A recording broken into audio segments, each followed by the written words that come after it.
Kunin mo na lang ang asawa ko, pare. Masipag siya. Parang katulong. Sabi ng asawa ko, habang tumatawa sa lalaking lumpuhin sa isang kaganapan sa kanyang opisina. Ngunit, agad siyang natigilan. Ang lalaking lumpo pala ay ang bago niyang boss. Hello, mga kaibigan. Sana ay nasa mabuting kalagayan. At masaya kayong lahat. Bago tayo magsimula sa kwento, huwag kalimutang i-on ang subtitles. At mag-check-in muna. Mga kaibigan, taga saan kayo? Huwag kalimutang mag-like, comment, at subscribe sa channel na ito. Maligayang panunood. Ang pangalan ko ay Althea. 26 taong gulang ako nang mangyari ang gabing iyon. 3 taon na akong kasal kay Miguel, ang lalaking inakala ko noon na magiging pinakamahusay na gabay, tagapagtanggol sa mundong minsan ay malupit, at kasama hanggang sa pagtanda. Sa katotohanan, mas para akong katulong na nagkataong pinakasalan. Tuwing umaga, mas maaga akong gumigising, naghahanda ng almusal, namamalansya ng kanyang damit pantrabaho, at naghahanda ng baon. Si Miguel ay bababa kapag handa na ang lahat, kakain na medyo pikit pa ang mga mata, at aalis nang hindi man lang humahalik sa aking noo. Maliban na lang kung may nakatingin na kapitbahay. Pagkaalis niya, lilinisin ko ang mesa, maghuhugas ng pinggan, maglilinis ng bahay. At pagkatapos ay maglalaba, mamamalansya, mamimili sa palengke, at magluluto para sa tanghalian at hapunan. Sa hapon, maliligo ako, mag-aayos ng kaunti, at hihintayin siyang umuwi, nang may ngiti. Kahit na pagod ang katawan ko, sabi ni Miguel, iyon daw ang obligasyon ng isang asawa. Ang nanay niya noon ay ganoon. Asawa ka, Althea, hindi isang dalagita, na nagpapalambing pa. Sabi niya sa tuwing magrereklamo ako ng pagod. Nagtrabaho ako noon, bago kami ikasal. Isa akong sekretarya sa isang kumpanyang multinasyonal. Maganda ang sahod ko, mas malaki pa nga sa unang sahod niya. Pero hiniling ni Miguel na huminto ako pagkatapos naming ikasal. Mahirap kapag nagtatrabaho ang asawa. Thea, uuwi ka ng gabi, mapapagod, at hindi mo na maaalagaan ang asawa mo. Nakakahiya sa mga kapitbahay kung ang asawa ay kumakain ng delatang pagkain. Sumunod ako dahil naniniwala ako noon na ang pag-ibig ay tungkol sa sakripisyo.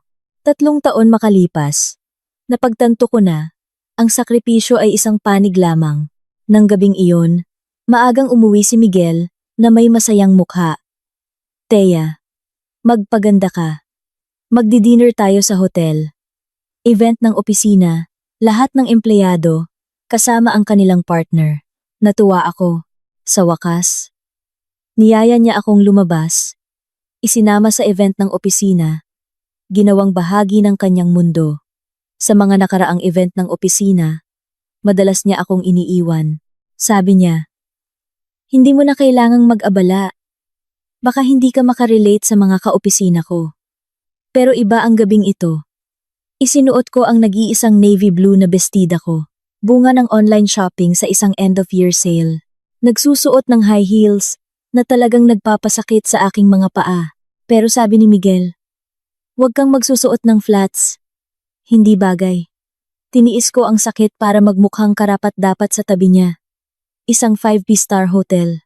Mga chandelier na kristal saan man. Mga bisitang naka-Amerikana at mamahaling bestida. Pakiramdam ko ay isa akong palaka na napadpad sa isang piging ng mga diwata.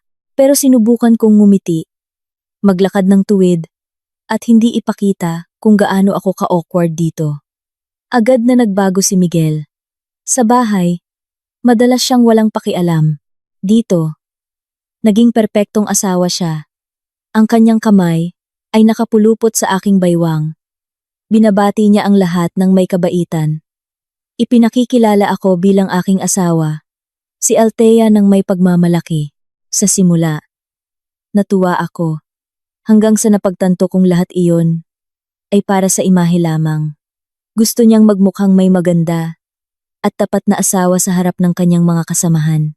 Iyon lang, Isang oras ng pag-iikot, pagbati dito at doon, nagsimulang mangawit ang aking mga paa. Ang murang high heels ay isang pahirap. Nagpaalam ako sandali para umupo. Pero hinila ulit ako ni Miguel.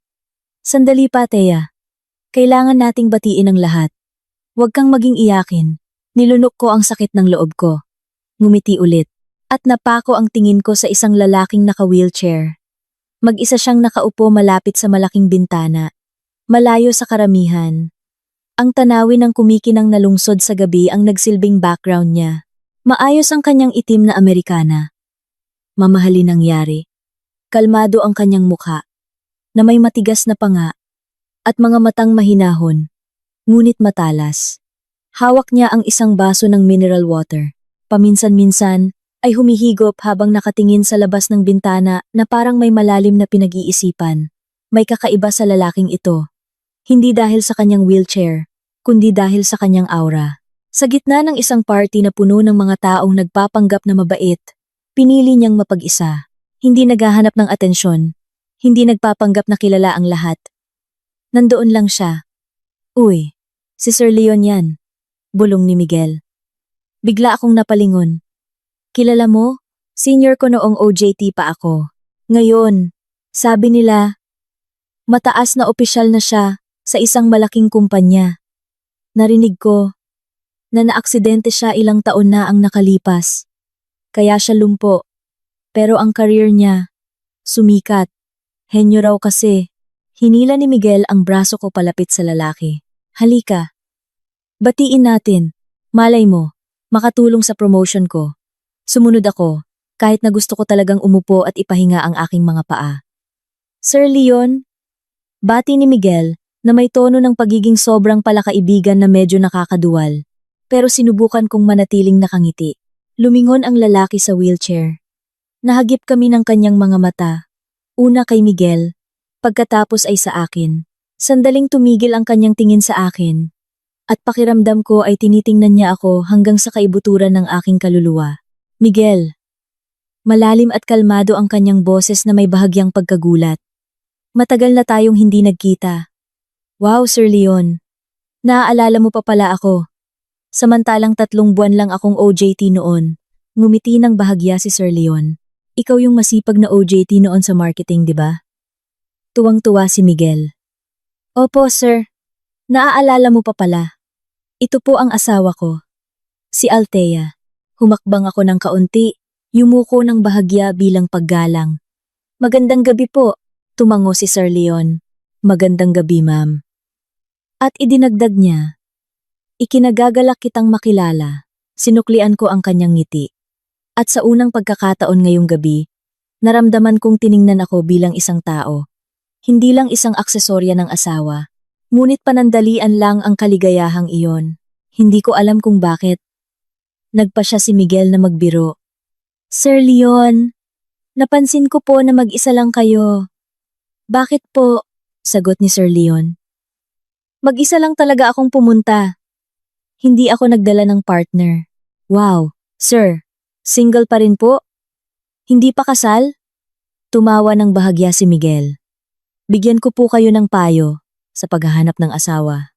Kailangan yung masipag, sir. Yung kayang mag-alaga sa atin. Nagsimula na akong hindi mapakali. Gusto kong hilahin ang kamay ni Miguel at umalis. Pero patuloy siyang nagsalita.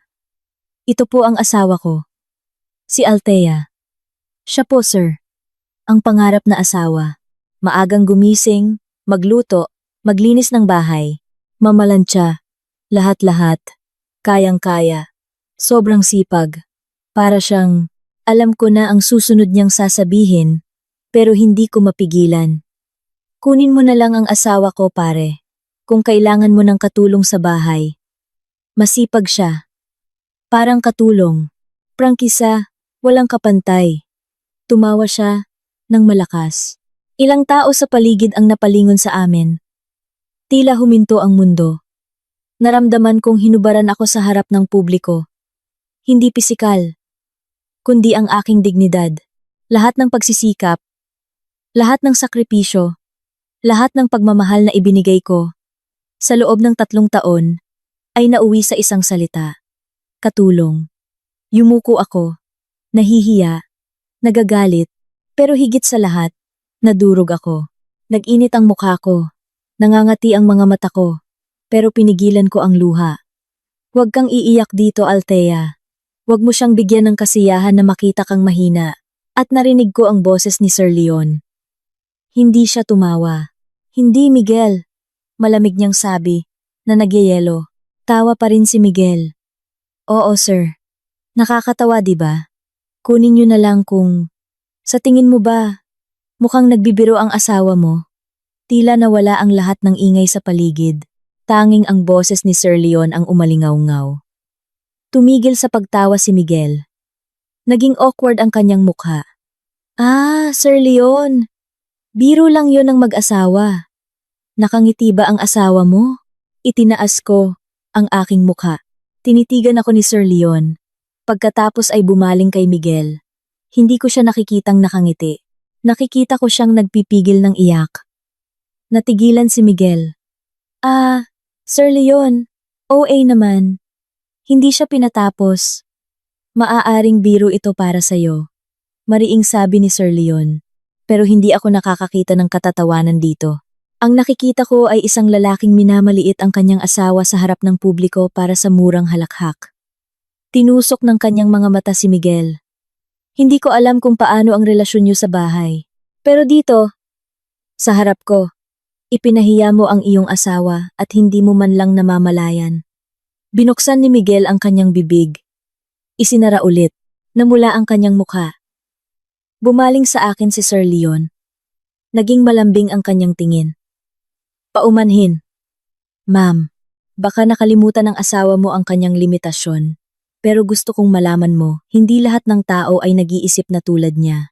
Hindi mo karapat-dapat na tratuhin ng ganyan. Halos tumulo na ang luha ko. Pero pinigilan ko. Salamat po. Bulong ko. Sinubukan ni Miguel na iligtas ang sitwasyon. Hey, Sir Leon. Nagbibiro lang. Relax lang. Tiningnan siya ulit ni Sir Leon. Hindi ako nagbibiro. Isang hindi komportableng katahimikan ang bumalot sa amin.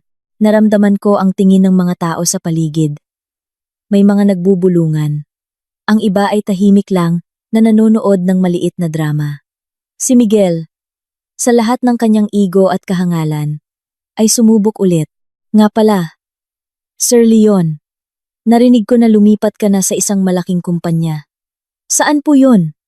Baka pwede tayong mag-collaborate. Mula sa bulsa ng kanyang Amerikana, kumuha si Sir Leon ng isang business card, ibinigay kay Miguel.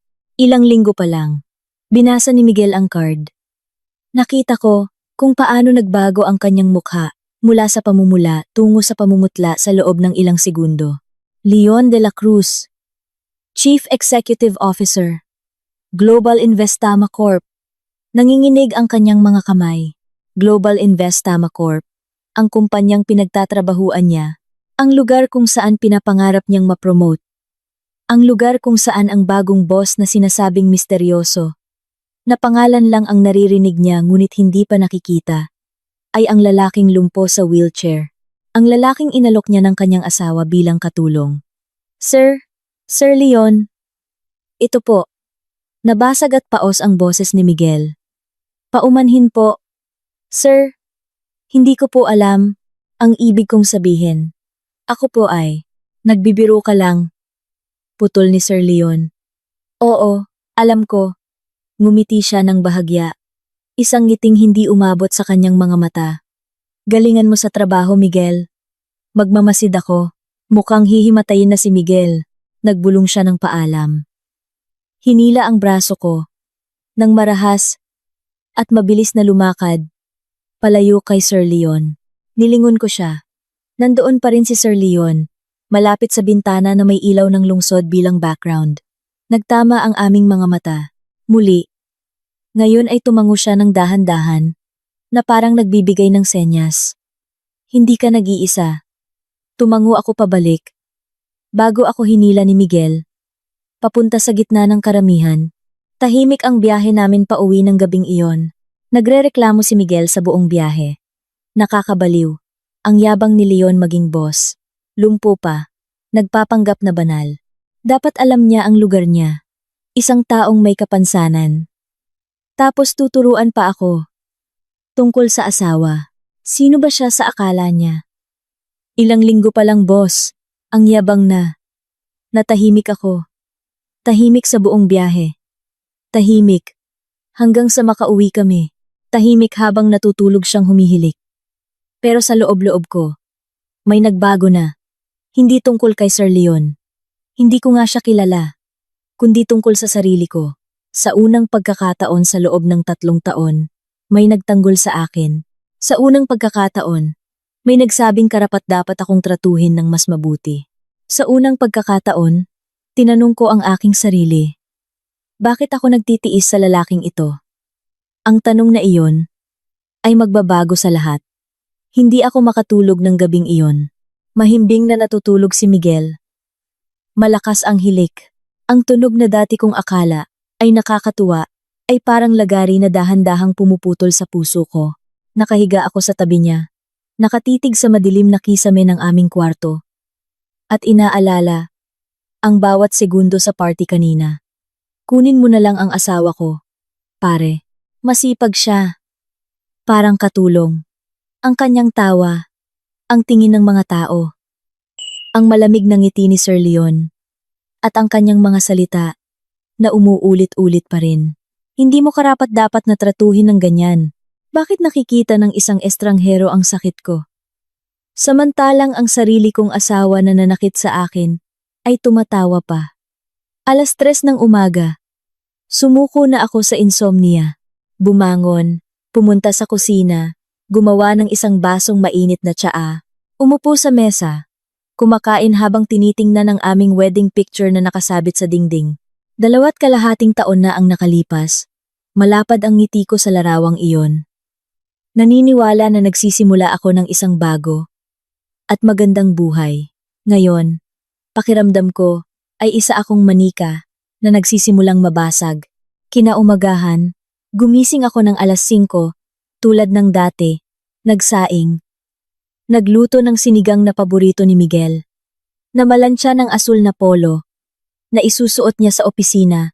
Nagtimpla ng kapeng barako na may kaunting asukal, eksakto sa gusto niya. Bumaba si Miguel ng 6:30. Nakasimangot pa rin ang mukha. Siguro naaalala ang nangyari kagabi. Kumain siya ng walang imik, nakatutok ang mga mata sa cellphone. Naglakas loob ako, Miguel. Ano? Patapos niyang sabi. Nahihiya ako, Miguel. Noong sinabi mong, para akong katulong sa harap ng lahat. Tumigil siya sa pagnguya. Tinitigan ako ng may pang-iinsulto. Oh, hindi ba? Sino ba ang nagtatrabaho sa bahay? Sino ang nagluluto? Sino ang naglilinis ng lahat? Pero Miguel, sa harap ng publiko, sinabi mong kunin na lang ako na parang, hay nako Althea, biro lang yon. Ang sensitive mo naman. Sige na, wag mo nang dibdibin. Late na ako. Tumayo siya, kinuha ang bag, at umalis nang hindi nagpapaalam. Natahimik ako sa upuan. Narinig ang pagsara ng pinto. At sa unang pagkakataon sa loob ng 3 taon, umiyak ako sa hapagkainan, mag-isa. Gabi na umuwi si Miguel. Inihagis niya ang bag sa sofa. Mabigat na umupo, at huminga ng malalim. Anong problema, Miguel? Maingat kong tanong. Tinawag ako ng HRD kanina. May evaluation daw ng performance. Ang pangit daw ng resulta. Ang tagal ko na sa trabaho. Pero wala raw akong pag-unlad. Tahimik akong nagsali ng tubig para sa kanya. Sabi nila, sa huling 3 buwan, bumagsak daw ang performance ko. Kailangan ko raw ayusin bibigyan ako ng warning. Ginulo niya ang kanyang buhok sa sobrang pagkabigo. Pero, nagtatrabaho naman ako ng maigi. Tahimik pa rin ako. Pero sa loob-loob ko, naaalala ko na sa huling 3 buwan, madalas siyang umuwi ng gabi. Madalas magalit ng walang dahilan. Madalas akong sisihin sa maliliit na bagay. Wala akong sinabi. Siguradong gawa-gawa. To ni Leon. Bigla niyang sabi. Simula nang pumasok siya bilang boss, nagkagulo-gulo na ang buhay ko. Sinadya niyang hanapan ako ng mali. Naghihiganti dahil napahiya siya sa party kahapon. Miguel? Sabi mismo ni Sir Leon na hindi. Kinakampihan mo siya? Naningkit ang kanyang mga mata na may hinala. Kailan mo pa siya kilala? Baka naman kayo. Miguel! Mabilis kong putol. Sinasabi ko lang, sige na, magluto ka na lang. Gutom na ako. Huminga ako ng malalim. Naglakad papunta sa kusina. Nang gabing iyon, sa unang pagkakataon, binuksan ko ang luma kong laptop na maalikabok na sa aparador.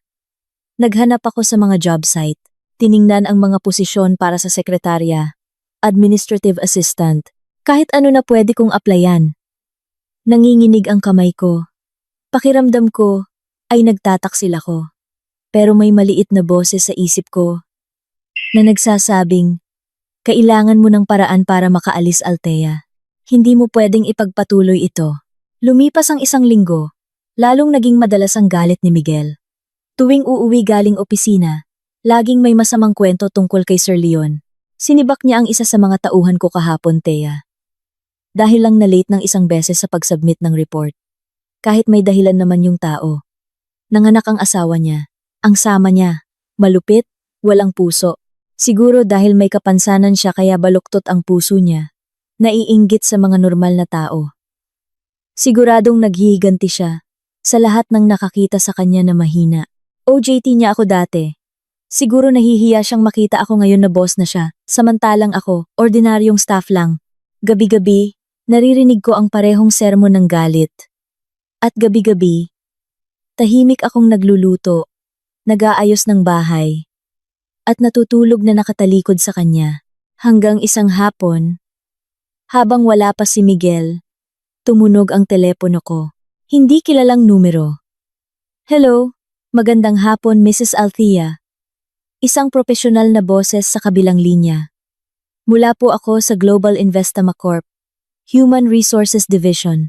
Natanggap po namin ang inyong aplikasyon para sa posisyon ng Administrative Assistant at interesado po kaming mag-conduct ng interview. Tumigil ang puso ko. Global Investama. Kung saan nagtatrabaho si Miguel. Kung saan si Sir Leon ang pinaka-boss. Kung ako. Natanggap po para sa interview? Opo ma'am, pwede po ba kayo sa Miyerkules, 10:00 ng umaga sa aming head office, 12th floor? Napalunok ako. Miyerkules, 10:00.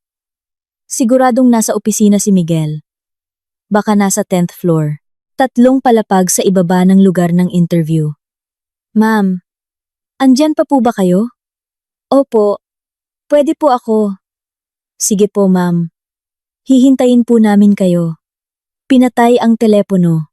Napaupo ako sa upuan. Kumakabog ang dibdib ko. Nakakabaliw ito. Talagang nakakabaliw. Pero kasabay nito, may kakaibang kaba sa dibdib ko. Pinaghalong takot, kaba, at excitement. Sa unang pagkakataon, sa loob ng 3 taon, may sarili akong sikreto. Hindi isang maruming sikreto, kundi isang sikreto tungkol sa aking kinabukasan. Dumating ang Miyerkules. Gumising ako ng 4:00 ng umaga. Nagluto ng almusal ng mas maaga. Inihanda ang lahat ng kailangan ni Miguel nang may sobrang pag-iingat.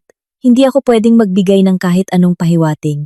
Miguel, pupunta ako sa palengke ngayon. Bibili ng stock na karne, pagsisinungaling ko. Baka medyo tanghali na ako makauwi, Miguel. Sa opisina ka na lang magtanghalian. Ha? Tumango lang si Miguel. Oo. Sige, aalis na ako. Pagkaalis niya, mabilis na naligo. Nag-ayos ng maayos. Pero hindi masyadong kapansin-pansin. Itim na palda, abong blazer, flat shoes, isang ligtas, at propesyonal na itsura. Bus. Sumakay ako ng bus papuntang opisina. Ang 1 oras na biyahe ay parang 1 siglo. Sa loob ng bus, patuloy kong sinasanay sa isip ko ang mga sagot sa interview. Bakit gusto mong magtrabaho dito? Dahil kailangan kong maibalik ang aking dignidad. Bakit ka umalis sa dati mong trabaho? Dahil hiniling ng asawa kong huminto ako. Bakit gusto mong magtrabaho ulit ngayon? Dahil pagod na akong ituring na katulong. Siyempre, hindi ko pwedeng sabihin yon. Nakarating ako sa lobby ng opisina ng 9:30. Isang mataas na gusali. Malawak ang lobby na may makintab na marmol. Kailangan kong pigilan ang sikmura kung kumakalam sa kaba. Magandang umaga, ma'am. Anong kailangan nyo? Magiliw na bati ng receptionist. Interview po.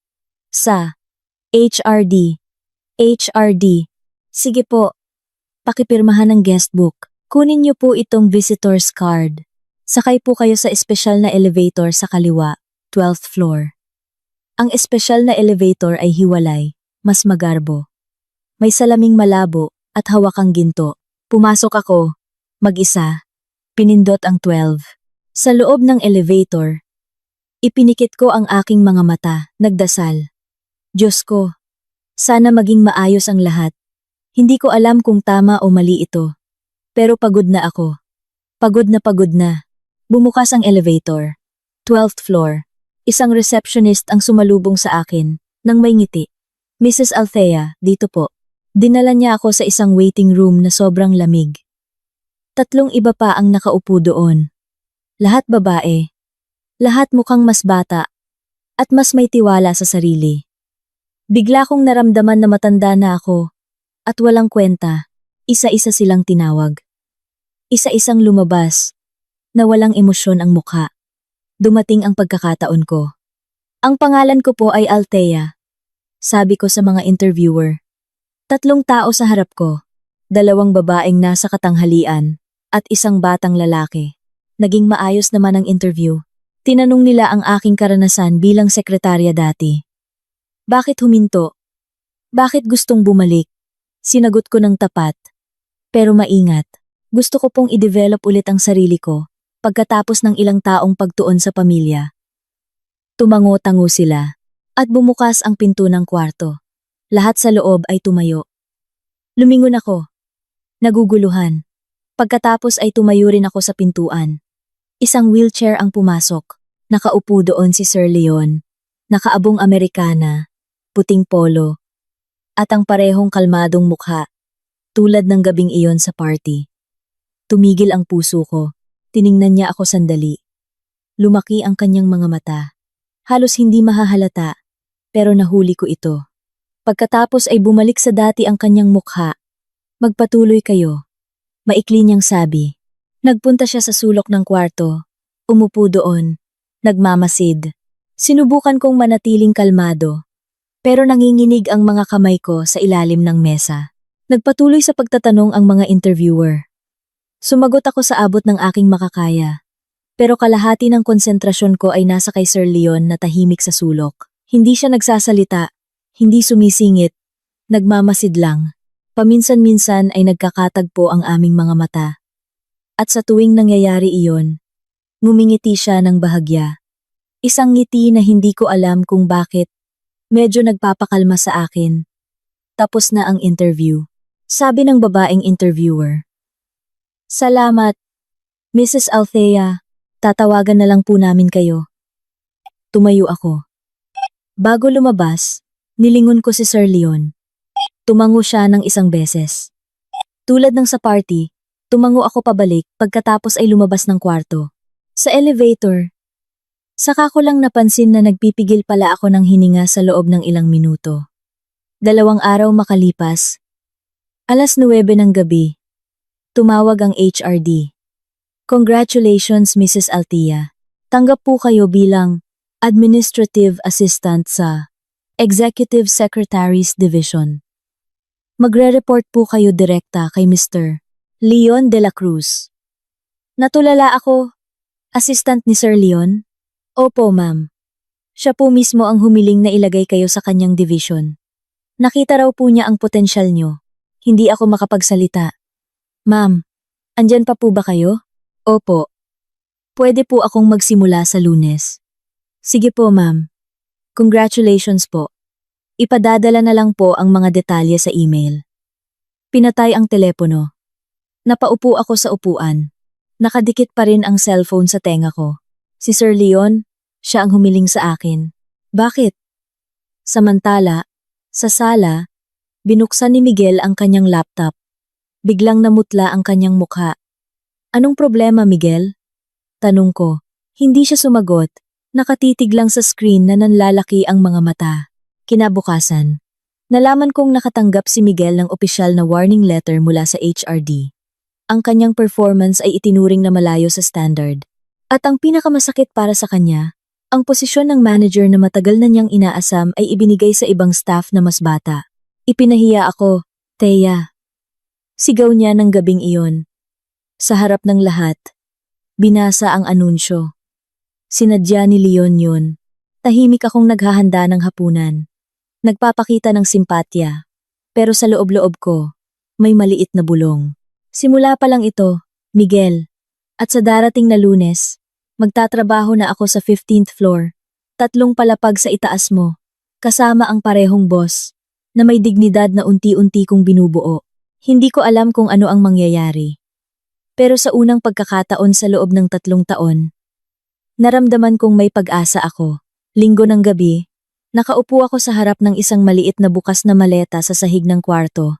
Nanonood ng TV si Miguel sa sala. Walang pakialam sa ginagawa ko. Sa huling taon, tumigil na siya sa pagtatanong tungkol sa mga ginagawa ko. Siguro iniisip niya na mananatili ako dito magpakailanman. Tulad ng isang muebles, isang kasangkapan na hindi aalis. Ang maleta ay naglalaman lang ng ilang damit pantrabaho, isang pares ng reserbang flat shoes, at isang desenteng bestida para sa mga emergency. Hindi ako aalis ng bahay. Hindi pa, pero hindi ko alam kung bakit. Naramdaman kong kailangan kong maghanda ng isang emergency kit. Tulad ng isang aktor sa entablado, na alam kung kailan aalis sa eksena. Anong ginagawa mo dyan sa kwarto? Halika dito, samahan mo akong manood. Sigaw ni Miguel mula sa sala. Huminga ako ng malalim, isinara ang maleta, at itinago sa sulok ng aparador. Pagkatapos ay naglakad papunta sa sala. Umupo sa tabi niya. Nagpanggap na nanonood ng isang nakakainip na game show. Inabot ni Miguel ang baywang ko. Hinila ako palapit. Dati, gusto ko ito. Ngayon, tahimik lang ako. Nanigas ang katawan ko. Lumilipad ang isip ko sa kinabukasan. Lunes, unang araw sa trabaho. 6 a.m., gising na ako. Tulog pa si Miguel. Dahan-dahan akong kumilos, parang isang magnanakaw sa sarili kong bahay. Mabilis na naligo, pumili ng damit. Itim na pencil skirt, puting long sleeve na blusa, flat shoes, hindi masyadong kapansin-pansin. Pero maayos. Propesyonal. Inihanda ko ang almusal tulad ng dati. Sinangag. Itlog na sunny side up. Isang basong gatas. Pagkatapos ay nagsulat ako ng isang maliit na note. Miguel, handa na ang almusal. Pupunta muna ako sa palengke. May bibilhin akong stock na karne. Altia. Isang kasinungalingan. Pero isang maliit na kasinungalingan na natutunan ko sa loob ng 3 taong pagsasama. Minsan kailangan mong magsinungaling para mabuhay. Peto AM, nasa bus stop na ako. Sariwa pa ang hangin ng Maynila sa umaga, o hindi pa gaanong marumi. Dumating ang bus. Sumakay ako, at nagsimula ang 1 oras na biyahe papuntang opisina. Sa loob ng bus, ipinikit ko ang aking mga mata. Iniisip kung ano ang mangyayari. Baka makasalubong ko si Miguel sa elevator. Baka magalit siya. Iminulat ko ang aking mga mata. Sige na, Thea. Huwag mo nang isipin. Gawin mo na lang. Ang gusali ng Global Investama Corp ay nasa harap ko na. 8:30 a.m.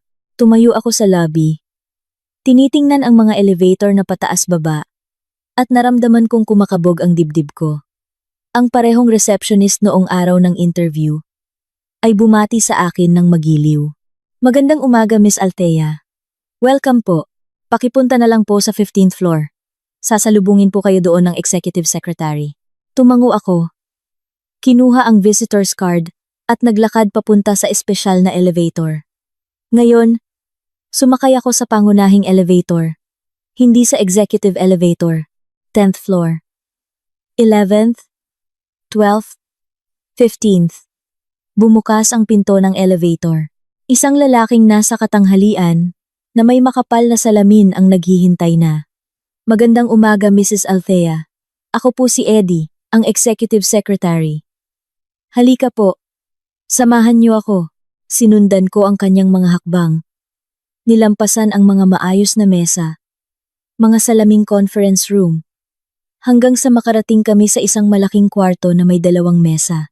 Isang malaking mesa sa likod, isang mas maliit na mesa sa harap. Ito po ang mesa niyo, sabi ni Sir Eddie. Tinuturo ang maliit na mesa, na maayos na may computer, telepono, at kumpletong gamit pang opisina. Ang mesa sa likod ay para kay Sir Leon. Wala pa po siya. Karaniwan, 9 a.m. siya dumarating. Pwede po kayong magsimulang maging pamilyar sa paligid. Salamat po, Sir Eddie. Ngumiti siya. Nasa kabilang kwarto lang po ako, kung kailangan nyo ng tulong. Maligayang pagtatrabaho. Umalis siya. Umupo ako sa bago kong upuan. Tinitingnan ang maayos na mesa, ang nakabukas na computer, isang tasa ng kape, na parang inihanda para sa akin. May kakaibang pakiramdam. Ito ay opisina. Ito ay trabaho. Ito ay sa akin. Pagkatapos ay naaalala ko si Miguel. Baka ngayon lang siya nakarating sa 10th floor. Nakaupo sa kanyang maliit na cubicle. Hindi alam na ang kanyang asawa ay nasa 3 palapag sa itaas niya. 9:10 a.m. Bumukas ang pinto ng elevator at isang wheelchair ang pumasok. Si Sir Leon. Ngayon ay nakaasul na polo, abong Amerikana, at madilim na kurbata. Ang kanyang buhok ay maayos na nakasuklay. Mukhang sariwa kahit umaga pa. Agad niya akong nakita. At ngumiti. Magandang umaga, Althea. Matagal ka na? Tumayo ako, medyo kinakabahan. Magandang umaga po, sir. Sige. Umupo ka na. Relax ka lang. Dito. Isang team tayo. Hindi kailangang masyadong formal. Nagpunta siya sa kanyang mesa. Inilagay ang bag sa tabi ng wheelchair. Nakita ko siya nang mas malinaw ngayon. Ang kanyang mga kilos ay sanay at mahusay. Ang kanyang mga kamay ay malakas na nagpapaikot sa mga gulong ng upuan, ngunit elegante pa rin. Mayroon siyang pambihirang tiwala sa sarili sa paraan ng kanyang pagkilos. Mabagal ang takbo ng unang araw. Ipinaliwanag ni Sir Leon ang aking mga gawain. Pag-aayos ng schedule, pagsagot ng telepono, pagsort ng mga email, paghahanda ng mga dokumento para sa mga pulong. Lahat ng mga bagay na dati kong ginagawa bilang sekretarya, pakiramdam ko ay parang umuwi ako sa bahay. Pagsapit ng tanghalian, tinanong niya, "Karaniwan ka bang kumakain sa kantin o nagbabaon?" Karaniwan. Hindi ko pa po alam, sir. Ngumiti siya. Kung gusto mo, sabay tayong magtanghalian. Ipapakita ko sa'yo ang kantin. Pero kung gusto mong mag-isa, okay lang. Nag-alinlangan ako sandali. Pagkatapos ay tumango. Sige po, sir. Salamat. Bumaba kami sa 3rd floor, kung saan matatagpuan ang pangunahing kantin. Sa buong biyahe, maraming empleyado ang bumabati kay Sir Leon ng may paggalang. May mga tumitingin sa akin ng may pagtataka. May mga nagbubulungan sa likod. Puno ang kantin. Pero parang may espesyal na lugar si Sir Leon sa sulok. Dito ako karaniwang umuupo, sabi niya. Medyo tahimik. Maganda para sa pag-uusap. Nag-order kami ng pagkain. Kumuha ako ng sinangag at iced tea. Pumili siya ng sotanghon. Habang kumakain, nagtanong siya ng mga magagaang na bagay. Taga saan ako? Saan ako nag-aral? Bakit huminto? Sa trabaho, sinagot ko ng tapat. Pero maingat. Hanggang sa nagtanong siya, masaya ka ba sa asawa mo? Nabulunan ako. Pasensya na, masyadong personal ba? Mabilis siyang humingi ng paumanhin. Huwag mo nang sagutin kung hindi ka komportable.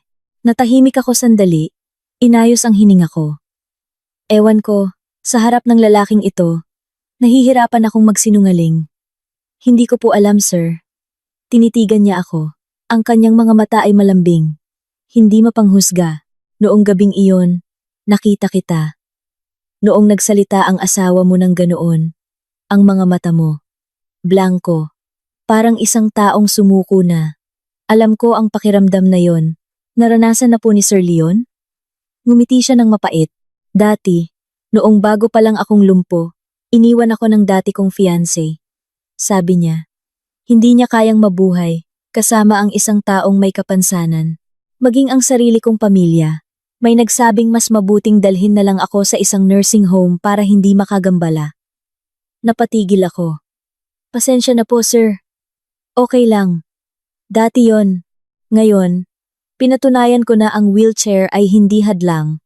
Tinitigan niya ako ng matalas. Kaya mo rin, Althea. May potensyal ka. Huwag mong hayaan ng sinuman. Asawa mo, pamilya mo, sino man. Nakalimutan mo yon. Isang mainit na pakiramdam sa dibdib. Parang matamis na tsaa sa gitna ng ulan. Salamat po, sir. Hapon na. 4 PM. Tinawag ako ni Sir Leon. Althea, samahan mo ako sandali sa 10th floor. May maliit na meeting sa marketing team. Pwede kang tumulong mag-notes. 10th floor. Kung saan nagtatrabaho si Miguel. Kumabog ang dibdib ko. Sige po, sir. Bumaba kami sa 10th floor. Pagbukas ng elevator, agad na nagbago ang kapaligiran ng opisina. Lahat ay alerto at masigla. Magandang hapon po, Sir Leon. Bati nila. Tumango si Sir Leon ng magiliw. Nagpunta sa isang salaming conference room sa sulok. Sumunod ako. Sinusubukang magmukhang propesyonal, kahit na hindi sinasadyang hinahanap ng aking mga mata. At doon, sa isang cubicle malapit sa emergency exit, nakaupo si Miguel na nakatalikod sa amin. Abala siya sa kanyang cellphone. Hindi niya namalayan. Pumasok kami sa conference room. Naging maayos ang meeting. Isinulat ko ang mga mahahalagang puntos. Paminsan-minsan ay sumisilip sa labas ng salamin. Nasa pwesto pa rin si Miguel. Tapos na ang meeting ng 5:00. Paglabas namin ng kwarto, saka lang tumayo si Miguel mula sa kanyang upuan. Baka pupunta sa banyo o kukuha ng tubig. Nagkasalubong kami sa hallway.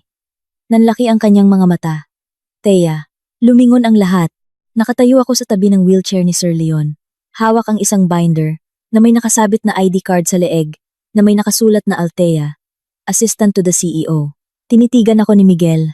Pagkatapos ay si Sir Leon. Pagkatapos ay ang ID card ko ulit.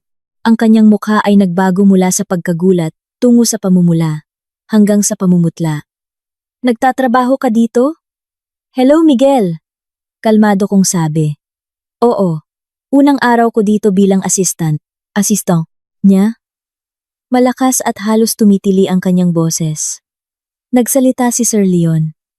May problema ba, Miguel? Ang asawa mo ay isang bagong empleyado sa aking division. Nakapasa siya sa selection process ng maayos. Mukhang sasabog na si Miguel. Pero hindi siya nagsalita. Kailangan ko bang ipaliwanag ng detalyado? Malamig na putol ni Sir Leon. O gusto mong pag-usapan natin ito ngayon? Pwede nating ituloy sa aking opisina. Napalunok si Miguel. Lahat sa 10th floor ay tahimik na nanonood ng maliit na drama. Nakikita ko ang ilan sa kanila na ngumingiti ng may pang-iinsulto. Nagbubulungan. Hindi po, sir. Bulong ni Miguel.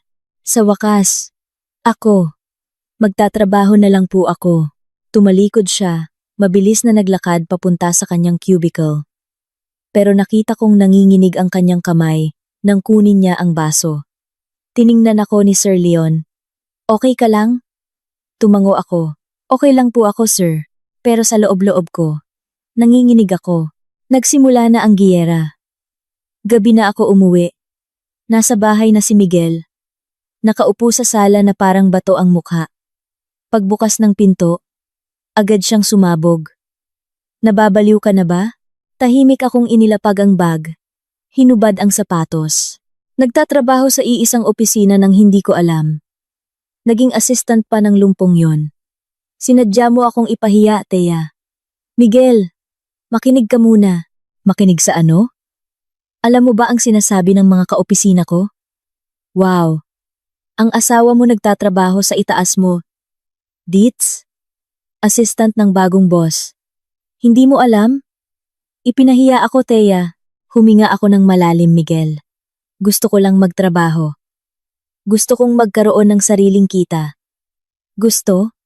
Gusto ng ano? Sa buong panahong ito, kulang ba ang ibinibigay ko? Pagkain, tirahan, lahat ibinibigay ko. Pero hindi ka pa rin kontento. Miguel, tahimik lang ako. Tumayo siya. Namumula ang mukha. Akala mo ba tanga ako? Siguradong plano ito ni Leon. Sinadya kanyang i-recruit para ipahiya ako. Nag-usap na kayo sa likod ko, di ba? Pinlano niyo na ang lahat ng ito. Lumapit siya. Reflex. Miguel, walang plano. Sinungaling. Itinaas niya ang kanyang kamay. Ipinikit ko ang aking mga mata. Pero hindi dumating ang suntok. Iminulat ko ang aking mga mata. Ibinaba ni Miguel ang kanyang kamay. Humihingal siya. Mabangis ang kanyang mga mata. Umalis ka. Ano? Umalis ka sa bahay ko? Ngayon din. Natigilan ako. Miguel, gabi na. Sabi ko umalis ka. Ibinagsak niya ang plorera sa mesa. Nabasag. Umatras ako papunta sa pinto, kinuha ang bag ko at lumabas. Malakas na isinara ang pinto sa likod ko. Nakatayo ako sa labas, sa tahimik na hallway ng apartment. Saka ko lang napansin, nasa bag ko ang wallet ko. May ilang libong piso, pero naiwan ang cellphone ko. At nagsimulang umulan. Umupo ako sa hagdanan. Niyakap ang tuhod ko. At tahimik na umiyak. Hindi alam kung saan pupunta. Hindi alam kung kanino hihingi ng tulong. Lumipas ang isang oras. Lalong lumakas ang ulan. Nanginginig ako sa ginaw. At bigla, mula sa dulo ng hallway, isang wheelchair ang dahan-dahang lumapit. Si Sir Leon. Basang-basa. Basa ang kanyang Amerikana. Nakadikit ang buhok sa kanyang noo. Pero hinahanap ako ng kanyang mga mata hanggang sa makita niya ako sa hagdanan. Althea. Napahagulgol ako. Sir Leon, bakit po kayo? Lumapit siya. Mula sa likod ng kanyang upuan, kinuha niya ang isang malaking payong. Binuksan ito at pinayungan ako. Tumawag ang nanay mo sa akin. Sabi niya hindi ka pa umuuwi. Hindi ka matawagan. Nag-aalala siya. Sinubukan kong puntahan ka dito. Sabi ng guard. May babae daw sa hagdanan. Ang nanay ko? Siguradong tumawag siya sa opisina. Nakuha ang numero ni Sir Leon mula sa receptionist. Hindi ko po alam kung saan pupunta, sir. Tinitigan niya ako ng matagal. Pagkatapos ay dahan-dahang sinabi. Huwag mo na akong tawaging sir. Tawagin mo akong Leon. Huminga siya ng malalim. Althea, may apartment ako malapit dito. Pwede kang magpalipas ng gabi. Bukas. Aayusin natin ang lahat. Gusto mo? Tinitigan ko siya. Sa gitna ng ulan sa malamig na hagdanan, dumating ang lalaking ito para sunduin ako. Hindi dahil sa obligasyon, hindi dahil may gusto, kundi dahil sa ano. Tumango ako. Ngumiti siya. Hindi tulad ng inaasahan ko ang apartment ni Leon. Sa isip ko, ang apartment ng isang CEO ay tiyak na marangya. Puno ng mamahaling kasangkapan. Marahil may personal na katulong at lahat ng luho.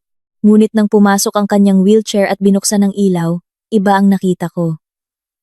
Isang mesang kahoy na may ilang tumpok ng libro at business magazines. Isang maliit na kusinang malinis. Minimalist. Ang tanging luho ay ang malaking bintana na nagpapakita ng tanawin ng lungsod sa gabi na may kumikinang na mga ilaw. Ito ang bahay ko. Sabi niya habang papunta sa kusina. Pasensya na. Simple lang. Hindi ako mahilig sa komplikado. Nakatayo pa rin ako malapit sa pinto. Basang-basa. Nanginginig. Saka ko lang napansin kung gaano kapangit ang itsura ko. Kumalat ang makeup. Basa ang buhok. Nakadikit ang damit sa katawan. Lumingon si Leon. Nakita ako. At ngumiti ng bahagya. Ginaw ka ba? Maligo ka muna. Ang banyo ay nasa dulo ng hallway. May malinis na tuwalya sa aparador. Nag-alinlangan ako, Leon.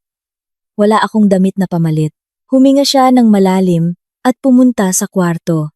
Ilang minuto makalipas, Lumabas siya dala ang isang malaking kulay abong t-shirt at isang tuwalya. Ito ang sa akin. Baka malaki sa'yo, pero mas mabuti kaysa sa basang damit, di ba? Tinanggap ko ito na nanginginig ang mga kamay. Salamat, Leon. Sa banyo, hinubad ko ang basang damit at tumayo sa ilalim ng mainit na tubig ng matagal. Dumaloy ang tubig sa aking katawan, na para bang nililinis din ang sakit, galit, at kawalan ng pag-asa na nananatili mula kaninang gabi. Pinalayas ka sa bahay ng sarili mong asawa dahil naglakas loob kang magtrabaho. Ipinikit ko ang aking mga mata, pinipigilan ang luha na muling gustong tumulo, pero pinigilan ko. Mamaya na, kapag mag-isa na lang. Pagkatapos maligo, isinuot ko ang t-shirt ni Leon. Malaki nga ito, hanggang hita, pero mainit at mabango. Amoy sabon ng lalaki. Pinaghalong kahoy at citrus. Lumabas ako na may tuwalya sa basang buhok. Nasa kusina si Leon. Nag-iinit ng kung ano sa kalan. Umupo ka, sabi niya nang hindi lumilingon. Gagawa ako ng sopas para uminit ka. Umupo ako sa bar stool malapit sa kusina. Pinapanood siyang kumilos sa kanyang wheelchair. Kumukuha nito at iyon mula sa aparador. Naghihiwa ng gulay ng may kasanayan. Walang pag-aalinlangan. Walang hadlang. Sanay na siya. Madalas ka bang magluto mag-isa? Tanong ko. Araw-araw. Wala akong kasambahay. May janitor na naglilinis isang beses sa isang linggo. Ang iba, ako na ang gumagawa. Lumingon siya. Ngumiti. Sabi ng iba. Wala akong magagawa. Dahil may kapansanan ako. Pinatunayan kong mali sila. Natahimik ako. Humanga. Ang lalaking ito, sa kabila ng kanyang mga limitasyon, ay mas malaya kaysa sa aking asawa na perpekto ang pisikal na anyo.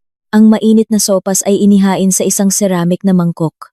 Amoy sabaw ng manok na may hiwa ng carrots at patatas. Simple ngunit nakakatakam.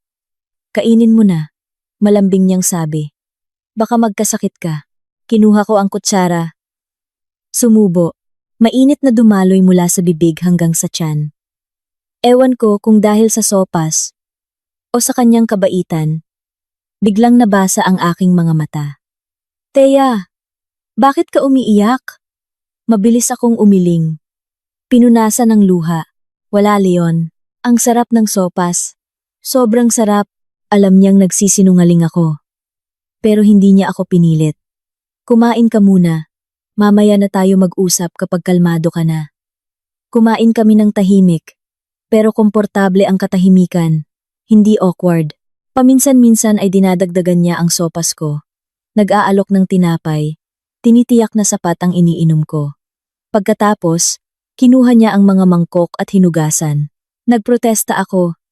Ako na, Leon. Bisita kita. Mariin niyang sabi ngunit malambing. Umupo ka. Sumunod ako. Bumalik siya dala ang 2 tasa ng mainit na tsaa. Isa para sa akin. Isa para sa kanya. Pagkatapos ay umupo siya sa sofa. At ako sa bar stool. Medyo hindi pa rin mapakali. Magkwento ka. Sabi niya. Ano ba talaga ang nangyari? Huminga ako ng malalim. At ikinuwento ko ang lahat. Tungkol sa 3 taong nakakapagod na pagsasama. Tungkol sa kung paano nagbago si Miguel. Pagkatapos ikasal. Tungkol sa kanyang hiling na huminto ako sa trabaho. Tungkol sa pakiramdam kong parang katulong at hindi asawa. Tungkol sa gabing iyon, nang palayasin niya ako, dahil naglakas loob akong magtrabaho. Nakinig si Leon, nang hindi pumuputol. Nakatuon ang kanyang mga mata sa akin. Paminsan-minsan ay tumatango, walang labis na awa, walang panghuhusga, nakikinig lang. Pagkatapos kong magkwento, natahimik siya sandali. Pagkatapos ay sinabi, gusto mo bang bumalik sa kanya? Hindi. Agad kong sagot. Maging ako ay nagulat. Ngumiti si Leon. Mabuti, dahil kung gusto mong bumalik, sasabihin kong tanga ka. Napangiti ako ng bahagya. Sa unang pagkakataon ngayong gabi. Ang harsh mo naman. Leon. Jujur? Mabait kang babae? Althea? Maganda? Matalino? masipag. Karapat-dapat kang tratuhin ng mas mabuti, hindi minamaliit na ganyan. Yumuko ako. Pero hindi ko alam kung saan pupunta, Leon. Ang pamilya ko nasa probinsya. Ang nanay ko, mag-isa lang siya. Siguradong sasabihan niya akong bumalik, may trabaho ka. Ang unang sahod mo sa katapusan ng buwan ay pwede mong gamitin para maghanap ng apartment.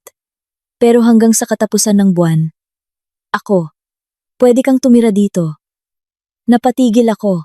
Ano, Leon? Apartment mo ito. May bakanteng kwarto. Dati para sa nanay ko kapag bumibisita siya sa Maynila. Ngayon, hindi na ginagamit. Tiningnan niya ako. Alam kong parang kakaiba ito. Pero ang mga pagpipilian mo, tumira dito, o matulog sa ilalim ng tulay, o bumalik sa kanya, at maging katulong ulit, natahimik ako. Bakante ang kwartong iyon. Althea, gamitin mo na. Hindi mo kailangang magbayad. Ituring mo itong tulong ng isang kaibigan. Hanggang sa makatayo ka sa sarili mong mga paa, muling tumulo ang luha ko. Pero ngayon, iba ang pakiramdam. Mainit. Leon, bakit ang bait mo sa akin? Ngumiti siya. Dahil naranasan ko na ang posisyon mo. Iniwan, minamaliit, itinuturing na walang silbi. At noong panahong iyon, may tumulong sa aking bumangon. Ngayon, ako naman ang tutulong sa iba. Lumapit siya. Hinawakan ang kamay ko. Ang kanyang kamay ay mainit, malaki, ngunit malambing. Hindi ka nag-iisa, Althea. Tandaan mo yan. Nang gabing iyon, natulog ako sa guest room ng kanyang apartment, malinis, komportable, na may mabangong bedsheet. Bago matulog, kumatok siya sa pinto. Bagong cellphone mo, sabi niya.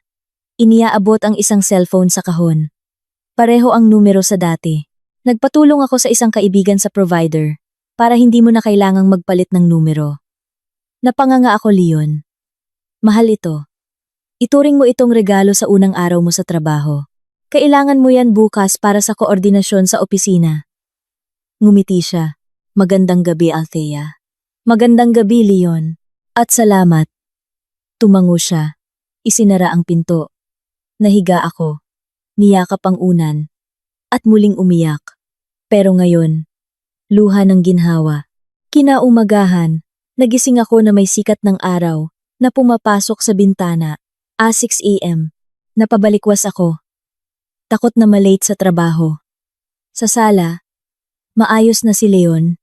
Nakaputing polo at abong Amerikana. Handa na ang almusal sa mesa. Toasted bread, itlog, gatas, at hiniwang prutas. Magandang umaga. Masaya niyang bati. Maligo ka na. Sabay tayong aalis. Mabilis akong naligo. Isinuot ang damit kahapon. Nanalabhan at naplantsa na. Ewan ko kung sino ang nagplantsa. Sa mesa, nakita ko ang isang maliit na note. Ang mga tuyong damit ay naplantsa na. Diyos ko, perpekto ang lalaking ito. Papunta sa opisina. Sumakay kami sa kanyang kotse. Ang kotse ay espesyal na idinisenyo para sa mga naka-wheelchair. Isang profesional na driver ang tumutulong sa lahat. Umupo ako sa passenger seat, medyo hindi pa rin mapakali. Sa stoplight, tinanong niya, "Handa ka na?" "Handa sa ano, Leon?" "Makita ulit ang asawa mo ngayon sa opisina." Natahimik ako. Sa totoo lang, hindi pa ako handa. Kung hindi ka pa handa, okay lang. Pwede kang manatili sa opisina. Mag-focus sa trabaho. Kung maghahanap siya ng gulo, ako na ang bahala. Tiningnan ko siya. Leon, ayokong makagambala. Hindi ka nakakagambala. Tungkulin ko bilang boss na protektahan ang aking mga empleyado mula sa mga gulo. Ngumiti siya.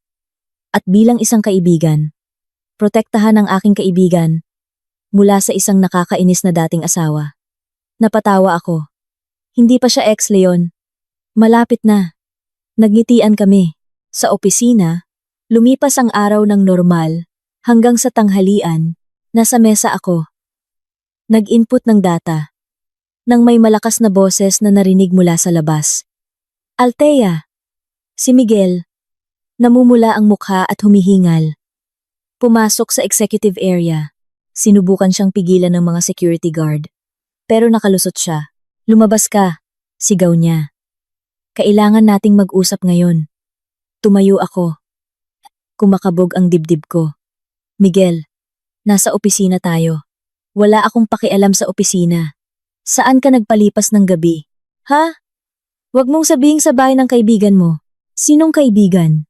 Babae o lalaki? Lumapit siya. Umatras ako. Tumama ang likod ko sa pader.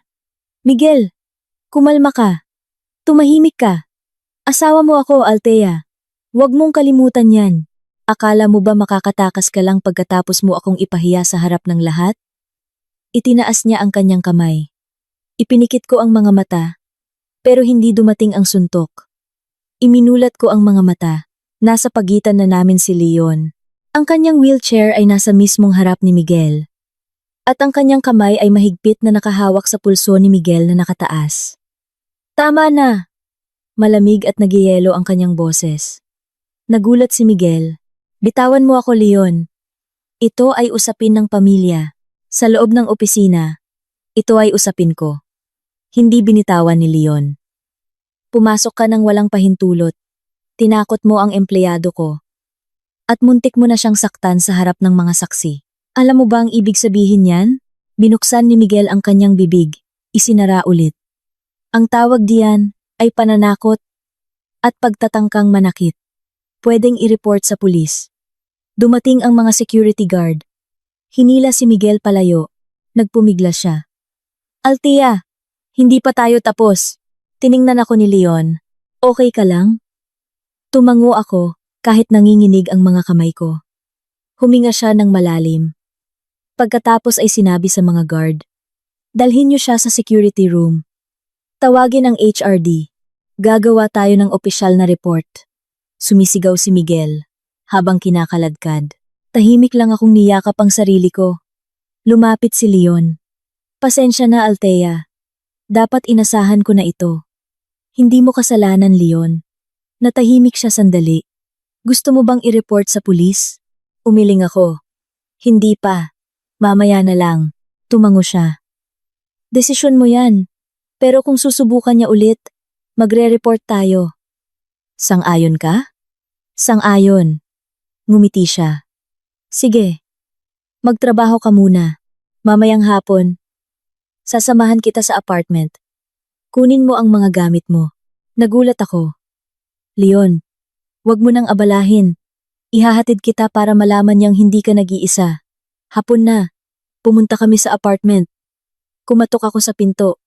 Ayokong gamitin ang susi. Binuksan ni Miguel, namumula pa rin ang mukha. Pagkakita niya kay Leon sa likod ko, agad siyang sumabog. Kayo ba talaga? Kukunin lang ni Althea ang mga gamit niya. Kalmadong putol ni Leon. Hindi kami magtatagal. Gustong lumaban ni Miguel, pero may dalawang security guard na sinadyang isama ni Leon na nakatayo sa hallway.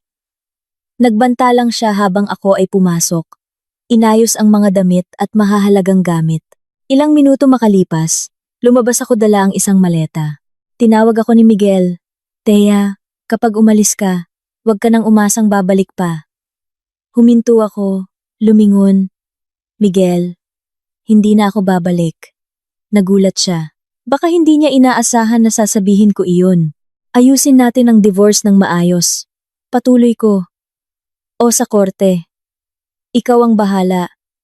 Nanlaki ang kanyang mga mata. Ikaw. Paalam, Miguel. Tumalikod ako. Ngumiti sa akin si Leon. Umalis kami. Iniwan si Miguel na sumisigaw sa likod. Sa elevator. Sabi ni Leon. Ang galing mo. Ngumiti ako.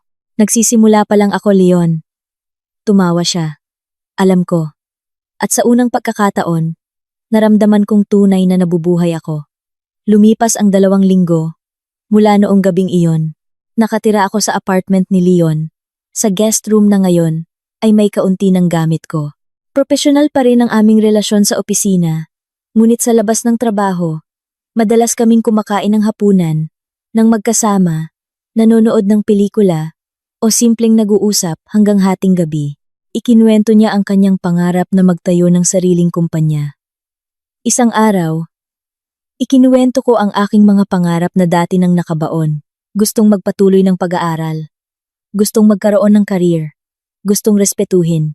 Dahan-dahan, naramdaman kong nabubuhay ulit ako. Ngunit mabilis kumalat ang masamang balita. Sa opisina, nagsimula ang mga bulong-bulungan. Sa simula, mahina lang. Pagkatapos ay lalong lumakas. Tingnan mo yung bagong assistant ni Sir Leon. Sabi nila nakatira sa apartment ng boss. Asawa ng isa sa mga staff natin. Yung sa marketing sa 10th floor. Grabe. Ang sama naman. Ang asawa niya mismo nagtatrabaho dito. Sabi nila hiwalay na sila. Pero kahit na, walang hiya. Binigyan na nga ng magandang trabaho. Lumalandi pa sa boss. Tuwing dadaan ako, tumatahimik sila. Pero nagsasalita ang kanilang mga mata. Naramdaman ko ang matatalim na tingin. Mga mapanuyang ngiti, mga bulong-bulungan na sinasadyang palakasin. Para marinig ko, sinubukan kong magpakatatag. Pero gabi-gabi sa kwarto, umiiyak ako. Isang hapon, tinawag ako ni Sir Eddie, ang mabait na executive secretary, sa kanyang opisina. Miss Althea, gusto kong makipag-usap bilang isang kaibigan. Sabi niya ng mahina. Hindi bilang isang superior. Umupo ako sa harap niya. Kumakabog ang dibdib. Sobra na ang tsismis sa opisina. Narinig ko na may nangongolekta ng pirma para sa isang petisyon na ilipat ka. Tila huminto ang mundo. Ano? Oo. Sabi nila. Sinisira mo ang pangalan ng kumpanya. Asawa ng staff na malapit sa boss. Alam mo naman sa isang malaking kumpanya na tulad nito, ang tsismis ay maaaring maging sandata laban sa'yo. Yumuko ako. Pero wala akong ginagawang masama, sir. Nakatira lang ako sa... Alam ko, pero wala silang pakialam sa katotohanan. Ang nakikita nila, nakatira ka sa bahay ng boss mo. Malapit ka sa boss mo, asawa ka ng iba. Kahit na nasa proseso na kayo ng divorce. Huminga ako ng malalim. Ano po ang dapat kong gawin, sir? Natahimik si Sir Eddie sandali. Sa totoo lang, Miss Althea, hindi ko alam. Pero gusto kong sabihin sa'yo, ipinagtanggol ka ni Sir Leon. Nang husto sa board meeting kahapon, may humihiling na tanggalin ka. Sabi niya. Mas gugustuhin ko pang ako ang umalis kaysa tanggalin ang isang empleyadong walang kasalanan. Napatigil ako. Sinabi niya po yon? Oo, Miss Althea. Matagal ko nang kilala si Sir Leon. Mabuting tao siya. Pero ang tsismis na ito ay maaaring sumira rin sa kanyang career. At ikaw, kailangan mong maging handa. Gabi sa apartment, tahimik akong nakaupo sa sofa. Kakauwi lang ni Leon mula sa isang pulong. Pagod ang kanyang mukha. Tanong niya. Tumango ako. Umupo siya sa tabi ko, gamit ang kanyang wheelchair, ngunit sobrang lapit. Althea, pasensya na. Dapat mas naging maingat ako. Baka kung hindi kita inaya na tumira dito. Wag, putol ko. Huwag mong sisihin ang sarili mo. Ikaw ang nag-iisang tumulong sa akin noong wala akong matirhan. Natahimik siya. Hindi ako nagsisisi, Leon. Pagod lang ako. Pagod na akong husgahan ng mga taong walang alam. Hinawakan niya ang kamay ko, mainit. Lalabanan natin sila ng magkasama. Althea, naniniwala ka ba sa akin? Tinitigan ko ang kanyang mga mata. Doon, walang pag-aalinlangan. Tanging katatagan at init. Naniniwala ako, Leon. Kinabukasan, lalong lumala ang tsismis. May isang anonymous na flyer sa banyo ng mga babae. Althea, asawa ng staff na naging kerida ng boss. Nakasulat ito ng itim sa puti. Kumpleto sa larawan naming dalawa na kumakain ng hapunan sa isang restaurant. Ewan ko kung sino ang kumuha. Nanginginig ako habang binabasa ito. Nanginginig ang kamay ko. Hapon na, tinawag ako ng HRD. Sa kwartong iyon, may 3 tao. Ang pinuno ng HRD, isang abogado ng kumpanya, at si Leon. Umupo ka. Mrs. Althea, sabi ng pinuno ng HRD. Si Mas Rita, isang babaeng nasa katanghalian, na may matigas na mukha. Nakatanggap kami ng isang seryosong ulat tungkol sa inyo. Umupo ako. Tinitingnan si Leon. Tumango siya ng dahan-dahan. Binuksan ni Miss Rita ang isang folder. May mga larawang ito. May mga testimonya mula sa ilang empleyado na nakakita sa inyo ni Sir Leon na magkasama sa labas ng oras ng trabaho. Mayroon ding ulat mula sa inyong asawa, si Miguel, na nagsasabing iniwan niyo siya ng walang malinaw na dahilan. Binuksan ko ang aking bibig, pero nagsalita si Leon. Rita, hihingi ako ng pagkakataong magsalita. Tiningnan siya ni Miss Rita. Sige po, Sir Leon. Inusad ni Leon ang kanyang upuan ng kaunti. Una, ang mga larawang iyon ay kinuha ng walang pahintulot sa isang pampublikong lugar.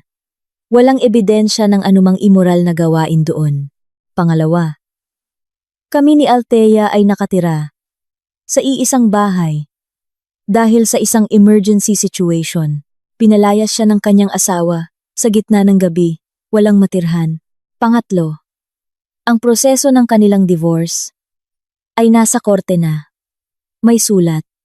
Kumuha siya ng isang folder mula sa kanyang bag. Ibinigay kay Miss Rita. Ito ang patunay ng pag-file ng divorce. Ito ang patunay ng police report para sa sapilitang pagpapaalis. Ito ang mga screenshot ng chat mula sa mga saksi na nakakita sa kanyang asawa, si Miguel, na may ibang babae sa loob ng 1 taon. Nagulat ako. Mayroon kang lahat ng ito, Leon? Tiningnan ako ni Leon. Kinolekta ko ito simula noong unang gabi mo sa apartment ko. Alam kong mangyayari ito, Althea. Ang mga taong tulad ni Miguel ay hindi mananahimik. Binasa ni Miss Rita ang mga dokumento. Nagbago ang kanyang mukha. Ito ang patunay ng pangangaliwa ng kanyang asawa. May mga larawan, chat, at testimonya mula sa ilang kaopisina na matagal ng tahimik. Natatakot silang mag-report dahil maraming kaibigan si Miguel. Pero pagkatapos niyang magsimulang manirang puri, nagsimula na silang maglakas loob na magsalita. Ipinakita ng isa sa mga dokumento ang larawan ni Miguel na nakikipag-holding hands sa ibang babae sa mall. Isa pang larawan sa isang hotel. Mga malanding chat sa iba't ibang numero. Tinakpan ko ang aking bibig. 3 taong kasal. Hindi ko alam na ganito kalala. Huminga ng malalim si Miss Rita. Sir Leon, Mrs. Althea, pasensya na, kailangan naming magsagawa ng internal investigation, pero ang mga ebidensyang ito ay nagbabago sa lahat. Nagsalita ang abogado ng kumpanya, si Attorney Cruz. Ito ay maaaring maging bumerang para kay Miguel, paninirang puri, defamation, at kung mapatunayan na siya ang nagpakalat ng mga flyer na iyon, maaari siyang kasuhan sa ilalim ng cybercrime law. Tumango si Leon. Iyon ang plano ko. Ibabaliktad natin ang sitwasyon. Tahimik lang ako, humanga at namangha. Malayo na ang iniisip ng lalaking ito. Pagkalipas ng ilang araw, lumabas ang opisyal na anunsyo. Si Miguel ay tinanggal sa trabaho nang may kahihiyan, hindi dahil sa kanyang pangangaliwa. Personal na bagay iyon, kundi dahil napatunayang nagpakalat ng paninirang puri. Gumawa ng anonymous na flyer at nanggulo sa kapayapaan ng ibang empleyado. May CCTV footage ang HRD. Ipinprint niya ang mga flyer na iyon sa printer ng opisina. 2:00 ng umaga. Narinig ko ang balita mula kay Sir Eddie. Sumisigaw siya sa lobby. Gustong makipag-usap sa mga direktor. Pero handa na ang mga security guard. Pinalabas nila siya. Sa labas, malakas ang ulan. Tinitingnan ko ang bintana. Iniisip ang kabalintunaan ng buhay. 3 taon na ang nakalipas. Ako ang pinalayas. Ngayon, siya naman ang pinalayas. Gabi na. Tumunog ang telepono ko. Hindi kilalang numero. Hello, Thea. Boses ni Miguel. Ang dating malambing na tawag ay parang banyaga na ngayon. Nakakulong ako. Thea, nasa selda. Pansamantalang nakakulong daw. Natahimik ako. Tulungan mo ako, Thea. Pwede mo bang kausapin si Leon? Hilingin na bawiin ang kaso. Nangangako akong hindi ko na kayo guguluhin. Huminga ako ng malalim. Miguel, Isang taon kang ng babae. Ginamit mo ang pera ko, ang pera ng opisina para ilibre sila. Pinalayas mo ako sa gitna ng gabi. Siniraan mo ako sa opisina. Nagpakalat ka ng mga larawan at masamang flyer tungkol sa akin. Natahimik siya. Ngayon, humihingi ka ng tulong? Thea, dati tayo.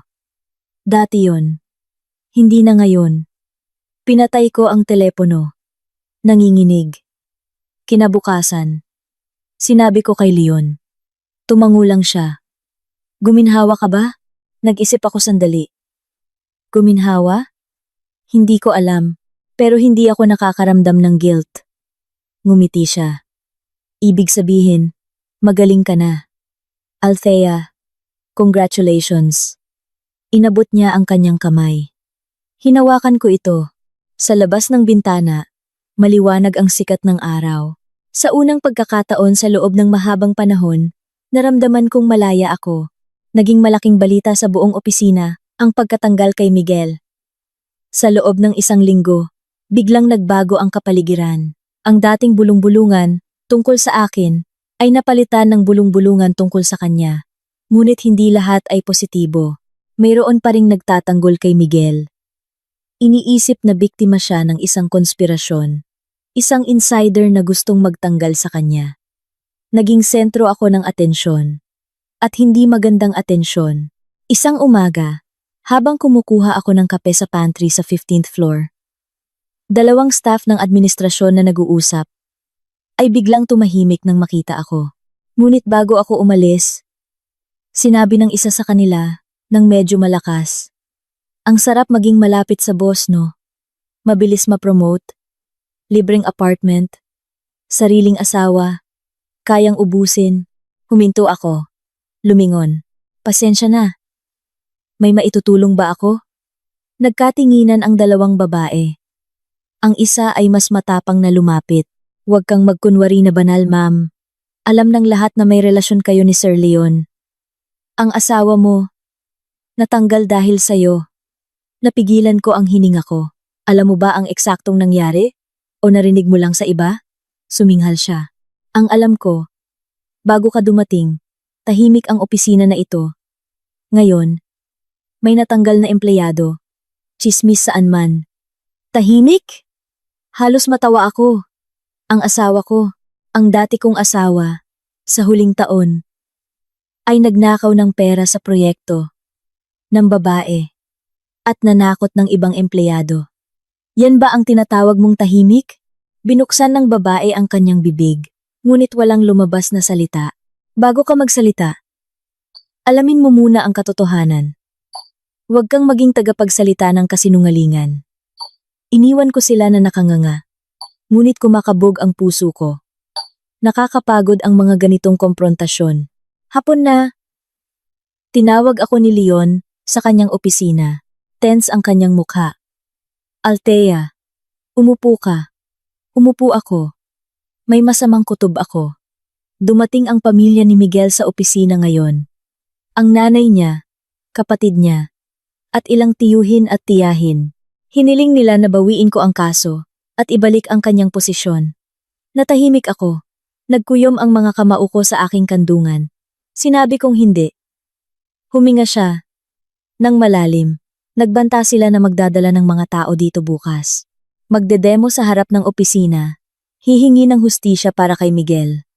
Diyos ko, nakipag-ugnayan na ako sa security at pulis. Pero kailangan kong sabihin, Althea, maaaring maging magulo ito. Baka dumating ang media. Ang pangalan mo ay maaaring madamay. Yumuko ako. Pasensya na, Leon. Ako ang nagdala ng problemang ito sa... Hoy, malambing niyang sabi. Huwag mong sisihin ang sarili mo. Hindi mo ito kasalanan. Kasalanan nila na hindi matanggap ang kahihinatnan ng kanilang mga gawa. Lumapit siya. Gusto ko lang na maging handa ka. Ano man ang mangyari bukas, manatili ka dito sa loob ng gusali. Huwag kang lalabas. Ako ang haharap sa kanila. Pero, Leon, Althea, mariing tingin niya sa akin. Marami na akong nawalang tao sa buhay ko. Hindi kita hahayaang mawala dahil sa kanila. Natunaw ang puso ko. Leon, Ngumiti siya. Naniniwala ka ba sa akin? Tumango ako. Kinabukasan, 9:00 ng umaga, narinig namin ang mga sigaw mula sa ibaba. Tumingin ako mula sa bintana ng 15th floor. Dose-dosenang tao ang nagtipon sa harap ng pangunahing gate. May mga banner na nakalatag. Hustisya para kay Miguel, biktima ng konspirasyon ng boss. Paalisin si Althea, ang mang-aagaw. Leon, ang preman na, naka-Amerika na. Kumabog ang dibdib ko. Ngunit nasa ground floor na si Leon, kasama ang security team at ilang pulis. Nagdasal na lang ako. Hindi nagtagal, tumunog ang telepono ko. Hindi kilalang numero. Hello Althea. Ito ang nanay ni Miguel. Sumakit ang ulo ko. Ang dati kong biyenan. Anak, tulungan mo naman. Kawawa si Miguel sa kulungan. Nakikiusap ako. Bawiin mo ang kaso. Asawa mo siya anak. Paano mo matitiis? Tita, si Miguel po ang nagsimula. Nagkamali siya. Alam namin. Pero wag naman sanang masyadong malupit ang batas ng tao. Anak. Natanggal na siya. Nakulong na. Hindi pa ba sapat? Natahimik ako. Gusto naming pumunta sa bahay mo. Pero hindi namin alam kung saan ka nakatira. Pakiusap. Anak. Kawawa naman ang nanay niyang matanda na. Hindi na kayang makita ang anak sa kulungan. Halos tumulo na ang luha ko. Pero naaalala ko ang lahat ng pinagdaanan ko. Tita, pasensya na po, pero hindi ko po magagawa. Kailangang panagutan ni Miguel ang kanyang mga ginawa.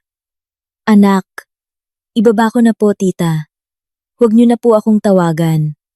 Pinatay ko ang telepono. Nanginginig ang mga kamay. Sa labas, lalong uminit ang sitwasyon. Sinimulan ng itulak ng mga tao ang gate. Bumuo ng linya ang mga pulis. Kinukuhanan ng media mula sa lahat ng anggulo. At bigla, may nangyari. Isang matandang lalaki na nakauniforme ng janitor. Si Mang Cardo, ang janitor na madalas magbigay ng lakas ng loob sa akin dati. Gusto kong magsalita, sabi niya. Lumingon ang lahat. Itinutok ng media ang kanilang mga kamera. Huminga ng malalim si Mang Cardo. 20 taon na akong nagtatrabaho dito. Kilala ko si Miguel mula pa noong OJT siya. At gusto kong sabihin, lahat ng ibinibintang kay Sir Leon at Miss Althea ay kasinungalingan. Nagsimulang mag-ingay ang mga tao. May ebidensya ako. Mga chat ni Miguel sa kanyang mga kaibigan. Nang babae talaga siya. Nagnakaw talaga siya ng pera sa proyekto. Natahimik lang ako noon dahil takot ako. Pero ngayon, nakikita kong sinisiraan ang mabubuting tao. Hindi ko na kayang manahimik. Kumuha siya ng isang tumpok ng papel. Binasa ang ilang chat sa harap ng media. Nakakatakot ang nilalaman. Ipinagyayabang ni Miguel sa kanyang mga kaibigan kung paano niya kinukuha ang pera sa proyekto, tungkol sa kanyang plano na pabagsakin si Leon, tungkol sa kung paano niya tatapusin si Althea kung kinakailangan. Natahimik ang mga tao. Abala ang media sa pagsusulat.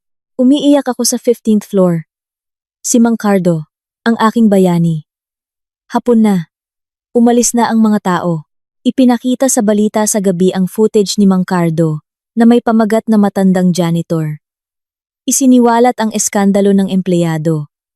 Mga nagdemo. Bumaliktad ng suporta. Si Miguel ay nahaharap ngayon sa mas maraming kaso, hindi lang mula sa kumpanya, kundi pati na rin sa ilang babaeng biktima niya na nag-report sa pulis pagkatapos makita ang mga ebidensya ni Mang Cardo. Gabi na. Umuwi si Leon sa apartment. Pagod pero guminhawa ang mukha. Inihanda ko na ang hapunan. Sa unang pagkakataon, nagluto ako para sa kanya. Lahat ng ito ay dahil sa'yo, sabi niya habang kumakain. Ako ang bumaba sa ground floor. Ako ang nakipag-usap sa media. Diba? Pero ikaw ang nagbigay ng lakas ng loob kay Mang Cardo para magsalita. Ngumiti siya. Sabi niya, nakita ko kung gaano kabait si Miss Althea. Laging ngumingiti sa mga janitor. Hindi mayabang. Kaya pala gusto siya ni Sir Leon. Namula ako. Sinabi niya yon. Oo. At tama siya. Nagtama ang aming mga mata. May init na hindi na kailangan ng mga salita. Pagkatapos kumain, umupo kami sa balkonahe. Tinitingnan ang mga ilaw ng lungsod. Malamig ang hangin sa gabi. Althea, mahina niyang tawag. Salamat sa pagtitiis. Maraming tao ang siguradong sumuko na. Lumingon ako sa kanya. Nagtiis ako dahil may naniwala sa akin. May tumulong sa aking tumayo. Ngumiti siya. Inabot ang kanyang kamay. Hinawakan ko ito. Hindi pa tapos ang laban na ito, pero at least, hindi tayo nag-iisa. 2 buwan pagkatapos ng insidente ng demo, nagsimulang tumahimik ang buhay. Nasa proseso pa rin ng batas si Miguel. Ayon sa balita, kailangan niyang harapin ang hindi bababa sa 3 magkakaibang kaso. Mula sa kumpanya para sa pagnanakaw ng pondo, mula sa kanyang dating kasintahan para sa panloloko, at mula sa ilang kaopisina na kanyang pinagbantaan. Pinili kong huwag masyadong sundan ang kanyang kaso. Masyadong nakakapagod. Ang aming proseso ng divorce ay mabagal ngunit tiyak. 3 beses nang nagkaroon ng pagdinig sa korte. Mula sa kulungan, nagpadala si Miguel ng abogado para lumaban. Hindi dahil gusto niyang makipagbalikan, kundi dahil sa tingin niya, wala akong karapatang humingi ng divorce. Dahil una akong nambabae kay Leon, nakakaduwal ang akusasyong iyon. Ngunit ang aking abogado, na binayaran ng kumpanya, ay may malinaw na ebidensya. Pinalayas ako sa bahay, bago ako naging malapit kay Leon. Dagdag pa ang ebidensya ng kanyang pangangaliwa. Na 1 taon nang nangyayari, bago ko pa makilala si Leon. Tila hindi humanga ang hukom sa kanyang depensa.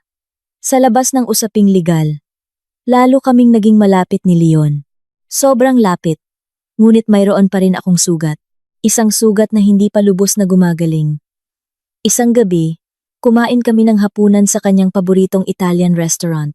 Romantiko ang kapaligiran, may mga kandila, malambing na musika, tanawin ng lungsod. Ngunit kinakabahan ako. Tiyak na naramdaman ito ni Leon. Sa buong pagkain, sinubukan niyang pagaanin ang kapaligiran sa pamamagitan ng mga nakakatawang kwento tungkol sa kanyang buhay kolehiyo. Tumawa ako, ngunit hindi lubos. Nang dumating ang dessert, seryoso siyang tumingin sa akin. Althea, may gusto akong itanong. Kumabog ang dibdib ko. Alam ko kung ano ang tanong na iyon. Ilang linggo ko nang nararamdaman na itatanong niya ito. Mahal kita. Higit sa sinumang nakilala ko. Hinawakan niya ang kamay ko sa ibabaw ng mesa. Ngunit napapansin kong madalas kang tahimik. Madalas kang lumalayo. Kapag masyado akong lumalapit. Ikaw ba? Natatakot ka pa rin? Tumulo ang luha ko nang hindi hinihiling. Pasensya na, Leon. Bulong ko. Hindi ko sinasadya. Hoy, huwag kang humingi ng pasensya. Hinaplos niya ang likod ng aking kamay. Hindi mo kailangang humingi ng pasensya. Gusto ko lang malaman kung ano ang nararamdaman mo. Huminga ako ng malalim. Sinusubukang buuin ang mga salita. Traumatized ako, Leon. 3 taon kasama si Miguel. Lagi akong mali. Kung malambing ako, sinasabing naglalambing. Kung humihingi ako ng atensyon, sinasabing iyakin. Kung nagtatrabaho ako, sinasabing suwail. Ngayon, takot ako. Takot sa ano? Takot na kung masyado akong masaya, may mangyayaring masama. Takot na hindi ako karapat-dapat. Natahimik si Leon. Pagkatapos ay inilapit niya ang kanyang upuan hanggang sa magkaharap kami ng sobrang lapit. Althea, makinig ka. Malambing ngunit mariin ang kanyang boses. Karapat-dapat ka, higit pa sa karapat-dapat. Isa kang mahusay na babae na nagtiis sa isang mahirap na sitwasyon sa loob ng 3 taon. Naglakas loob kang lumabas sa iyong comfort zone kahit na kailangan mong magsimula sa wala. Masipag ka, mabait, at nakikita ko kung paano mo tratuhin ang lahat sa opisina, mula sa janitor hanggang sa mga direktor. Pare-parehong mabuti. Lalong lumakas ang iyak ko. Totoo ang sugat na iyon. Alam ko, may sugat din ako. Ngunit ang sugat ay hindi nangangahulugang kailangan nating mabuhay sa takot.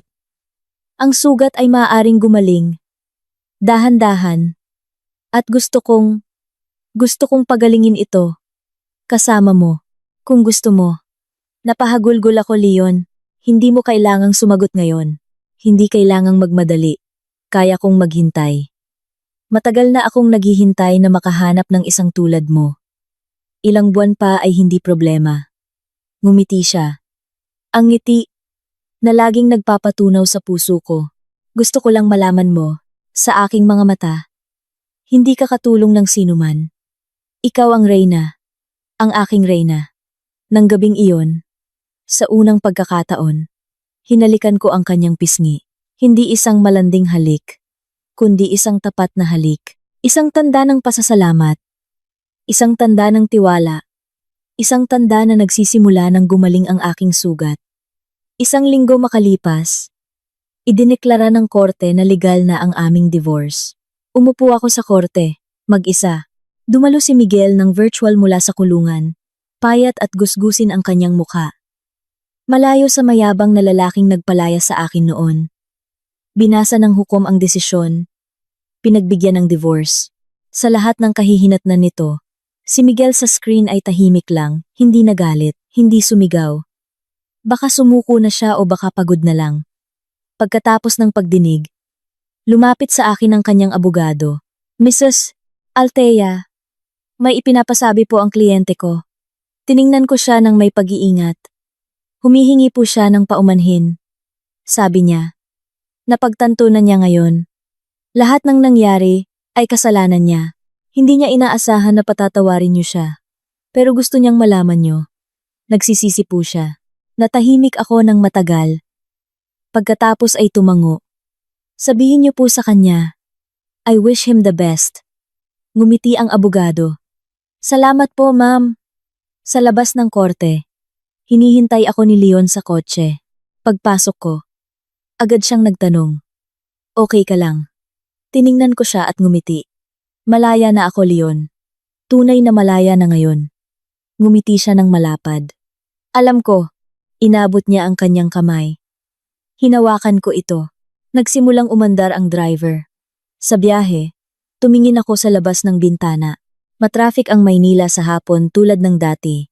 Ngunit ngayon, iba ang pakiramdam ng lahat. Mas sariwa ang hangin. Mas asul ang langit. Sa unang pagkakataon sa loob ng mahigit 3 taon, tunay na naramdaman kong nabubuhay ako. Saan tayo pupunta? Tanong ni Leon. Sa apartment, sagot ko. Magluluto ako ng hapunan para sa atin. Itinaas niya ang kanyang kilay. Magluluto ka? Naku, kapag hindi masarap. Napatawa ako. Pustahan tayo. Anong pusta? Kapag nanalo ako, kailangan mo akong ilibre sa bakasyon. Tumawa siya. Sige, pero kapag ako ang nanalo, kailangan mong... Nag-isip siya. Kailangan mong maging girlfriend ko. Napatigil ako at namula. Ang daya. Lalaki lang. Sinusubukan. Nagtawanan kami sa loob ng kotse. Sa gitna ng traffic sa Maynila. Pakiramdam ko ay lumilipad ako. Nang gabing iyon, nagluto ako ng adobo. Ang specialty ng nanay ko. Tumulong si Leon sa abot ng kanyang makakaya mula sa kanyang wheelchair. Nagtawanan kami. Nagbiruan. Halos masunog ang kusina dahil sa maling setting ng kalan. Ngunit masarap ang adobo. Sobrang sarap. Panalo ka, sabi niya habang ngumunguya. Bukas, aayusin natin ang schedule ng bakasyon. Ngumiti ako. Gusto kong pumunta sa beach. Beach? Medyo mahirap magdala ng wheelchair. Pero kaya nating gawan ng paraan. Okay lang. Ang mahalaga, magkasama tayo, Leon. Huminto siya sa pagnguya. Tinitigan ako. Althea, anong ibig mong sabihin? Ngumiti ako. Leon, handa na ako. Handa nang subukan. Handa nang magtiwala ulit. Kung gusto mo pa rin. Ibinaba niya ang kanyang kutsara. Lumapit. Hinawakan ang kamay ko. Matagal ko nang gusto. Mula pa noong una kitang makita sa party. Mula pa noong una kitang makitang ngumiti. Kahit nawasak ang puso mo. Naghihintay lang ako na maging handa ka. Ibig sabihin, ngumiti siya ng malapad. Ibig sabihin, tayo na. Althea. Opisyal.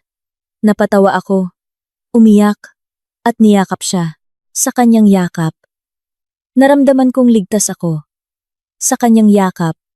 Nagsimula talagang gumaling ang aking sugat. 1 taon makalipas, nakaupo ako sa isang cafe, malapit sa opisina. Hinihintay si Leon na may pulong sa isang kliyente. Sa labas, umuulan ng mahina. Sa loob, may malambing na jazz music. Nag-order ako ng mainit na tsokolate at binuksan ang laptop. Ginagawa ang buwan ng ulat. Ibang-iba na ang buhay ko ngayon. 1 taon na kaming magkasintahan ni Leon. Isang magandang taon, puno ng pagtuklas tungkol sa kanya, tungkol sa aking sarili, tungkol sa kung ano ang ibig sabihin ng tunay na pagmamahal. Sa opisina, hindi na sikreto ang aming relasyon. Sa simula, marami ang awkward, ngunit dahan-dahan, nasanay na sila. Lalo na pagkatapos kong patunayan ang aking sarili. Ang malaking promosyon sa marketing division na aking pinamumunuan ay nagtagumpay na mapataas ang kita ng kumpanya ng 25% sa loob ng 6 na buwan. Ngayon, tinatawag nila akong Miss Althea, nang may paggalang, hindi na may mga bulong-bulungan. Hapon na, habang abala ako sa pag-type, may umupo sa harap ko. Itinaas ko ang aking ulo, at agad na natigilan. Si Miguel, ngunit isang ibang-ibang Miguel. Payat siya, sobrang payat. Lubog ang kanyang mukha, matamlay ang kanyang mga mata. Gusgusin ang kanyang damit, malayo sa maayos na lalaking dati kong pinaplansya ng polo tuwing umaga. May hindi magandang amoy na nanggagaling sa kanya. Parang isang taong ilang araw nang hindi naliligo. Thea! Mahina niyang bati. Reflex. Kinuha ko ang aking cellphone, ngunit umiling siya. Huwag mo nang tawagan ng sinuman. Gusto ko lang makipag-usap sandali. Tiningnan ko siya nang may pag-iingat. Malaya ka na. Tumawa siya nang mapait. Malaya, 3 buwan na ang nakalipas. Pero iba ang malaya sa kulungan at malaya sa labas. Thea. Tahimik kong inactivate ang voice recorder sa aking cellphone. Magkwento ka, maikli kong sabi. Huminga siya ng malalim. 2 taon akong hinatulan. Mas maagang nakalabas dahil sa mabuting pag-uugali. Pero ayaw na akong tanggapin ng pamilya ko. Si nanay. Namatay siya noong nasa loob ako. Napatigil ako. Namatay ang dati kong biyenan. Oo. Patuloy niya. Nakita ang aking ekspresyon. Inatake sa puso. Siguro dahil sa stress sa pag-iisip sa akin. Sinasabi ng mga kapatid ko na kasalanan ko. Pinalayas nila ako sa bahay. Natahimik ako. Hindi ko alam kung ano ang sasabihin. Ngayon, nakatira ako sa ilalim ng tulay, Thea. Minsan sa istasyon. Nagtatrabaho kung mayroon. Pero mahirap, kilala na ang mukha ko. Sinong magha-hire ng isang dating preso? Yumuko si Miguel, nanginginig ang mga kamay. Hindi ako humihingi ng pangalawang pagkakataon, Thea. Alam kong huli na. Gusto ko lang humingi ng tawad mula sa kaibuturan ng aking puso. Itinaas niya ang kanyang mukha. Basa ang kanyang mga mata. Napagtanto ko na ngayon, lahat ng ginawa ko sa iyo noon ay masama. Hindi ko alam kung bakit naging ganoon ako kasama noon. Siguro dahil hindi ako kontento. Laging gusto ng higit pa. At ikaw ang naging biktima ng aking ambisyon. Tumulo rin ang luha ko. Hindi dahil sa mahal ko pa siya. Kundi dahil sa awa sa isang taong wasak sa harap ko. Noong nasa kulungan ako, madalas kong iniisip, kung naging mabuting asawa lang ako noon, baka may pamilya pa ako ngayon. Baka buhay pa si nanay.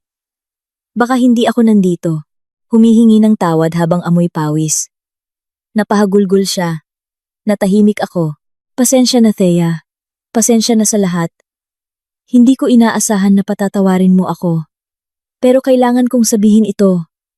Bago ako tuluyang mawala, sandali kaming natahimik. Tanging ang tunog ng ulan at jazz mula sa speaker. Sa wakas, sinabi ko, Miguel. Tumingin siya sa akin.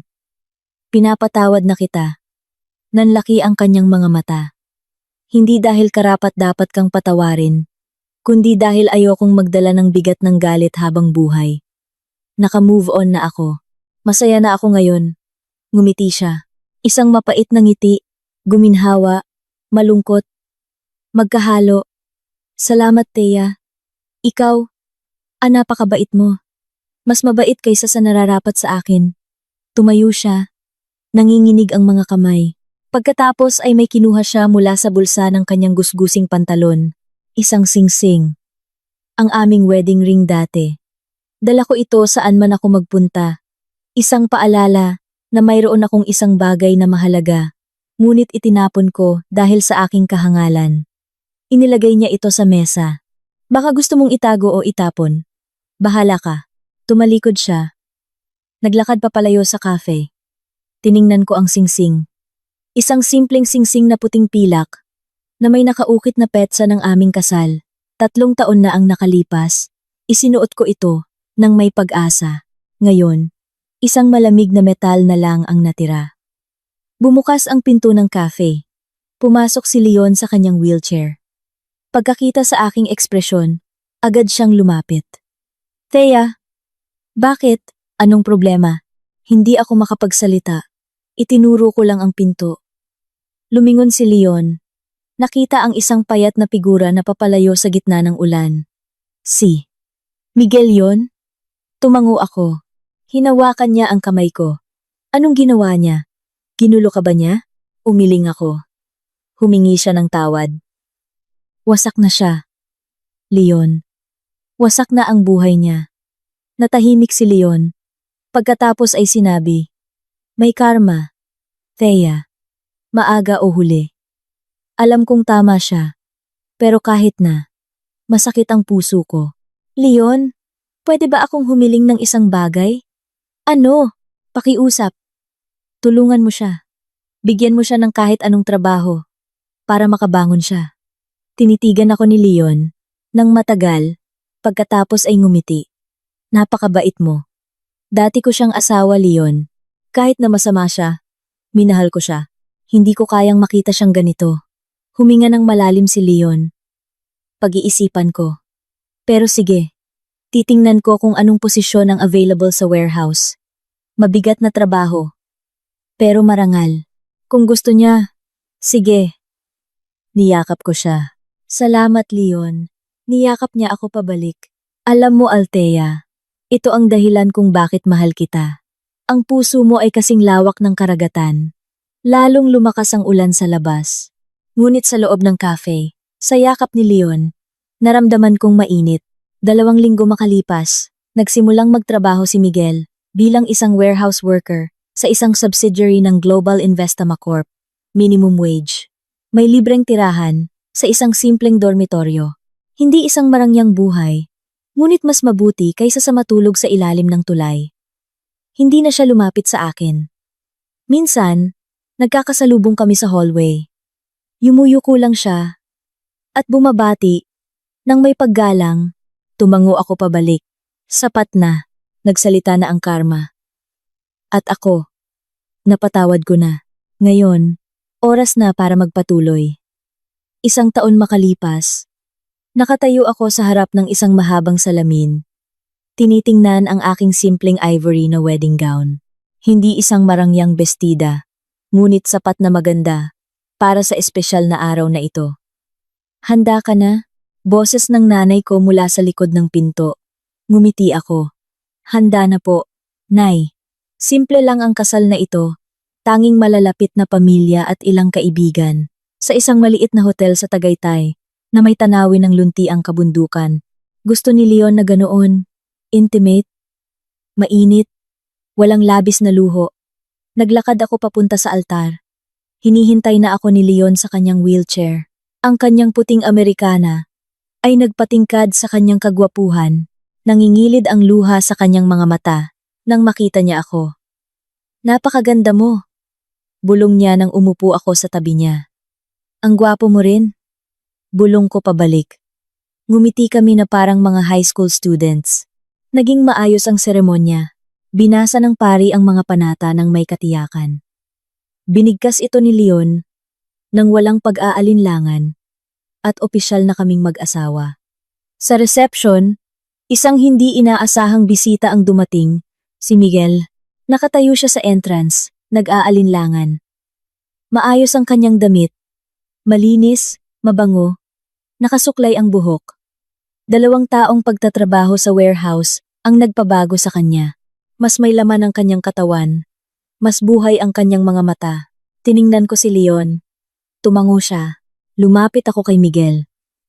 Congratulations, Thea. Mahina niyang sabi. Pumunta ako para batiin ka. Wala akong dalang regalo. Ito lang. Inabot niya ang isang puting sobre. Sa loob, isang piraso ng papel. Salamat sa pagbibigay sa akin ng pangalawang pagkakataon. Maligayang pag-iisang dibdib. Miguel. Tiningnan ko siya. Salamat sa pagdating. Ngumiti siya. Isang tapat ng ngiti na hindi ko pa nakikita dati. Aalis na ako, Thea. Nakakahiya sa ibang bisita. Miguel. Kumain ka muna. Bukas ang event na ito para sa lahat. Nag-alinlangan siya, ngunit sa huli ay tumango. Nakita ko siyang umupo sa sulok, kumain ng tahimik, at umalis ng hindi nagpapaalam. Hapon na. Pagkatapos umalis ng lahat ng bisita, umupo kami ni Leon sa balkonahe ng aming hotel room. Lumulubog ang araw sa likod ng bundok, kulay kahel at ginto ang langit. Pagod? Tanong niya. Guminhawa, sagot ko. Sa wakas, opisyal na rin, tumawa siya. Hindi ka ba nagsisisi na magpakasal sa isang lumpo? Tiningnan ko siya, Leon, kapag tinanong mo ulit yan. Kukulitin kita. Lalong lumakas ang tawa niya. Nagpatuloy ako. Mas matatag ka pa, kaysa sa libu-libong taong naglalakad na may 2 paa, pero pilay ang puso at isip. Tinuruan mo ako ng kahulugan ng dignidad. Ikaw ang nakakita sa akin bilang isang tao, hindi isang katulong. Ikaw ang nag-angat sa akin noong bumagsak ako. Kaya, wag mo nang itanong ang tangang tanong, na yan ulit. Tinitigan niya ako ng matagal. Pagkatapos ay sinabi niya, Mahal kita, Althea de la Cruz. Ngumiti ako. Mahal din kita, Leon. Nagyakapan kami sa balkonahe sa ilalim ng papalubog na araw. Kinabukasan, bumalik kami sa Maynila. Nag-resign na ako bilang kanyang assistant. Hindi dahil huminto ako sa trabaho, kundi dahil sa isang promosyon. Oo, ako na ngayon ang marketing director ng Global Investama Corp. Sa simula, marami ang nagprotesta, sinasabing nepotismo. Ngunit 1 taon makalipas, nagtagumpay ang aking division na mapataas ang kita ng 40%. Tumigil ang lahat ng protesta. Sa opisina, tinatawag ako ng mga empleyado na Ma'am Althea nang may paggalang. Si Leon ay nanatiling Sir Leon. Pinapanatili namin ang profesionalismo sa opisina, hindi nagho-holding hands, hindi naglalambingan. Ngunit alam ng lahat na sa bahay, kami ay isang mag-asawang nagmamahalan. Si Miguel. Nagtatrabaho pa rin siya sa warehouse. Ngunit ngayon ay isa na siyang shift supervisor. Responsable sa 12 manggagawa. Tumaas ang kanyang sahod. Naging stable ang kanyang buhay. Paminsan-minsan, nagkikita kami sa mga company events. Yumuyuko lang siya at bumabati ng may paggalang. Tumango ako pabalik. Walang galit. Walang sakit ng loob. 2 taong nagbahagi ng nakaraan. At ngayon ay naglalakbay sa kani-kanilang landas. Ngayong gabi sa sala ng aming apartment, nakaupo ako sa sofa. Nagbabasa ng isang proposal. Si Leon sa tabi ko. Nagbabasa ng financial report. Tahimik ngunit komportable. Bigla siyang nagsalita. Thea. May gusto akong sabihin. Lumingon ako. Ano? Ibinaba niya ang kanyang laptop. Seryosong tumingin sa akin. Salamat sa pagiging bahagi ng buhay ko. Dati, pagkatapos ng aksidente, akala ko hindi na ako magiging masaya. Ngunit dumating ka na parang isang anghel sa pinakamasamang panahon ng iyong sariling buhay. Nagawa mo pa ring pasayahin ang ibang tao. Basa ang aking mga mata. Leon, hindi ako makakalakad. Ngunit nakikita kitang naglalakad. Lumalago.